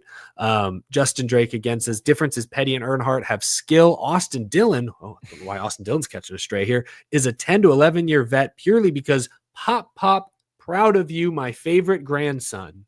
That's what they wrote in quotes. I think it was in response to the, Ralph and Dale, Lee and Richard. But at the same time, it's like we also mentioned there are like one, you weren't comparing them to an Austin Dillon necessarily, like, but two, like there are still some guys that are outliers. I like Napa Racing Fan points out Dillon is a truck and Xfinity champion. True. So, Oh yeah. Immortal says, had fun at the Long Beach Grand Prix. Looked like a good time. Saw that Ben Kennedy was there as well. Not sure what that was about. Mm-hmm. No, scoping. Just scouting it out, saying, "Oh, I'm going to sit here in a couple of years." No. Back up for the San Diego race in case that falls through. Ryan says, I predict Chase Elliott wins the 600. Not a bad prediction. Hendrick looked fast there a year ago before the rain came. Larso, can you explain how The Rock got funded to rebuild? I don't even know at this point. I know it's owned by a private company, and then The Rock is a wealthy actor / wrestler, and he's rebuilt himself over time through many various ways due to his funding from various performances. I know they got some COVID infrastructure money, but I don't know how much it was. Danny, what do you smell? I smell that it is WrestleMania weekend, and I never know what The Rock will be doing. Well, I think, a lot of it was that North Carolina fund plus I think there was also some local, like not just the government side of it, but like local support, independent people. And then I believe Bob Sargent from Track Enterprises now, and Track Enterprises is also working on that. They were the ones that did the Milwaukee deal for a little while. They also run the Nashville Fairgrounds, a lot of stuff with like the Jegs series. So there was a lot of parties that came into making this work. Plus, of course, NASCAR putting eggs in the basket here. I mean, this is a huge effort. Like, not to kind of get more serious on it, but like, I really hope fans show up. I wish I could. I know Brock Beard's driving across the country to go there. He drove all the way from California to Rockingham this week. Dude's a maniac. But that's another one. I respect the passion. Yeah, Yeah, I put Brock really Beard hope, on the Mount Rushmore somewhere. Oh, for real. yeah, yeah. Mhm. Like I hope this weekend works out. I hope he kicks ass with everything he does. Like it. This weekend to me, I hope fans realize how big a deal this is. I I'm really shocked do. it's happening. I visited the track 2 years ago when they had just installed some safer barriers and just repaved it. And I'll be honest, I think I told y'all afterwards, I'm like, I don't think this place is getting a truck or Xfinity race anytime That's soon. right, I was yeah. wrong. I was wrong. I mean, my impression was I don't think these people are serious about racing. It sounds like they're more interested in like anything else they can do with the facility, but lo and behold, follow the money. They knew that NASCAR would be an opportunity, and Hey, here they are. Before you ask, Bob, it does have lights. Yes, I believe it does. Yeah. And oh my God, when I was there 2 years ago, I think I've said this before, I went into the Cup garages and they'd installed these like crazy lighting systems and like lasers and stuff for a music festival they were having. And that's what that's what I'm saying. That was the thing they were most excited to show me and tell me about was their laser light show Cup Series garage package. And I was like, okay, this is cool. I don't know that I believe you guys are interested in racing, but all right, here we go. We got a race. Nap Racing fan says we're rooting for The Rock. How soon can Cup return? I think Ben Kennedy reportedly said maybe a few years if all goes well. It's probably going to be at least a couple years. Forecast says I love the channels. I literally watched Connors. Literally watched. Thank you LA for Productions. literally watching my channel. That's awesome. Straight Street 6 again. Bold prediction: Elliott takes over the 22 when Joey retires. That's okay. We're gonna move on to the next one. That's final super chat of the night. Goodness gracious, this has been a haul. Brock, not Brock Beard, new Brock here says, I'm from Australia, and you guys are the reason I'm into NASCAR. Another saluting emoji. Thank you. Very respectful. Salute I you appreciate too, that. man. And then that's great to actually, hear. I saw who was it? It was our friends that they super chatted earlier. What's the name of the channel? Shake and Bake Sports. They said we are not from Australia, but Aussie. Love it. Fun stuff. Yeah. Thank you guys. Thank you I for like the to super think that's chat. Connor Zillich himself just writing that stuff.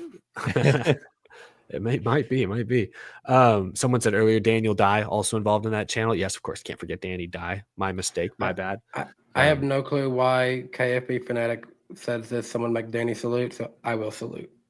There we go. We should probably like remove For our those I feel like about to rock, we salute you. this has been a whale of a show, considering it's technically leading into an off week, but we really appreciate you all sticking with us. Had a ton of fun. Very generous of y'all to send in the super chats you did. We do truly appreciate the support each and every week, all year long.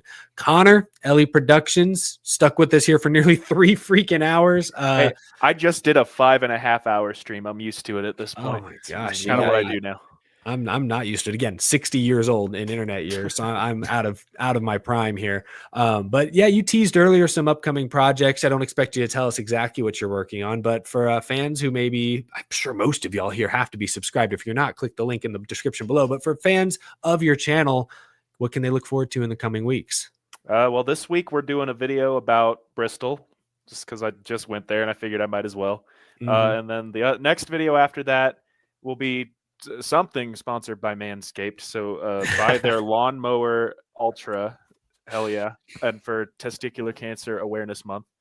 And then also subscribe to Cutthroat Sports. I just started a new channel that's going to be dedicated to like sports stuff, mainly Nuggets and Avalanche right now, but I'll do stuff about basketball, hockey, football, all that stuff. All right, so I'm wearing the Rockets hat. So Nuggets obviously have won a championship recently, been really good in a while, for a while now. Who realistically are your Western and Eastern Conference final picks? Probably Boston and OKC. I think they look strong. And that's what I'm feeling. Yeah, I'm feeling the same way here. Yeah.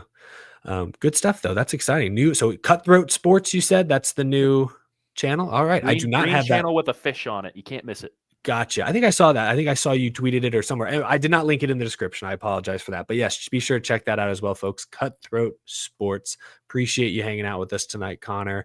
Of course, Danny, Jarrett, their channels also down in the description as well. Jarrett streams after every race. You're streaming after both Rockingham races, I assume, correct? Yes. Sweet. Yeah, this will be not the last weekend, but one of the last weekends in this current studio because I'll be moving. That's right. I'm going to start the moving process. Have fun the day after next week's show. So, Where are you moving? All right. What's your address? What's your exact coordinates? What are the last 4 digits of your social? 234 up yours. Cheeks. But by the way, Jarrett, just enjoy your first Sunday off in a while. Yes, this will be so it's funny. So this will be the last Sunday off until June. And so this will be, oh my God. Holy crap. I just thought of something. This is going to be my last Sunday off before I'm a dad. Wow. Holy Enjoy crap. it. Have a couple of beers. Enjoy it. Oh, Stay up I'm late. going to have, well, so my mom and grandma are going to be in town and we're doing stuff with Riss. So I probably shouldn't have too many beers and I shouldn't be hungover the next day either. So, I'll drink responsibly. Have a nice, relaxing Sunday afternoon. Everyone watching, if you celebrate at least, have a wonderful Easter weekend.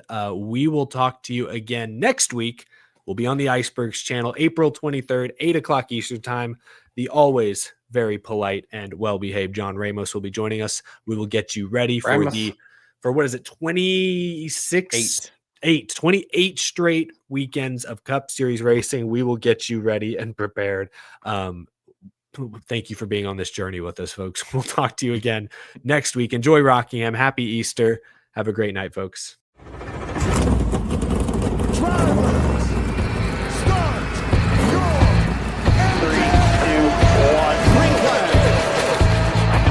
Started off right, pal.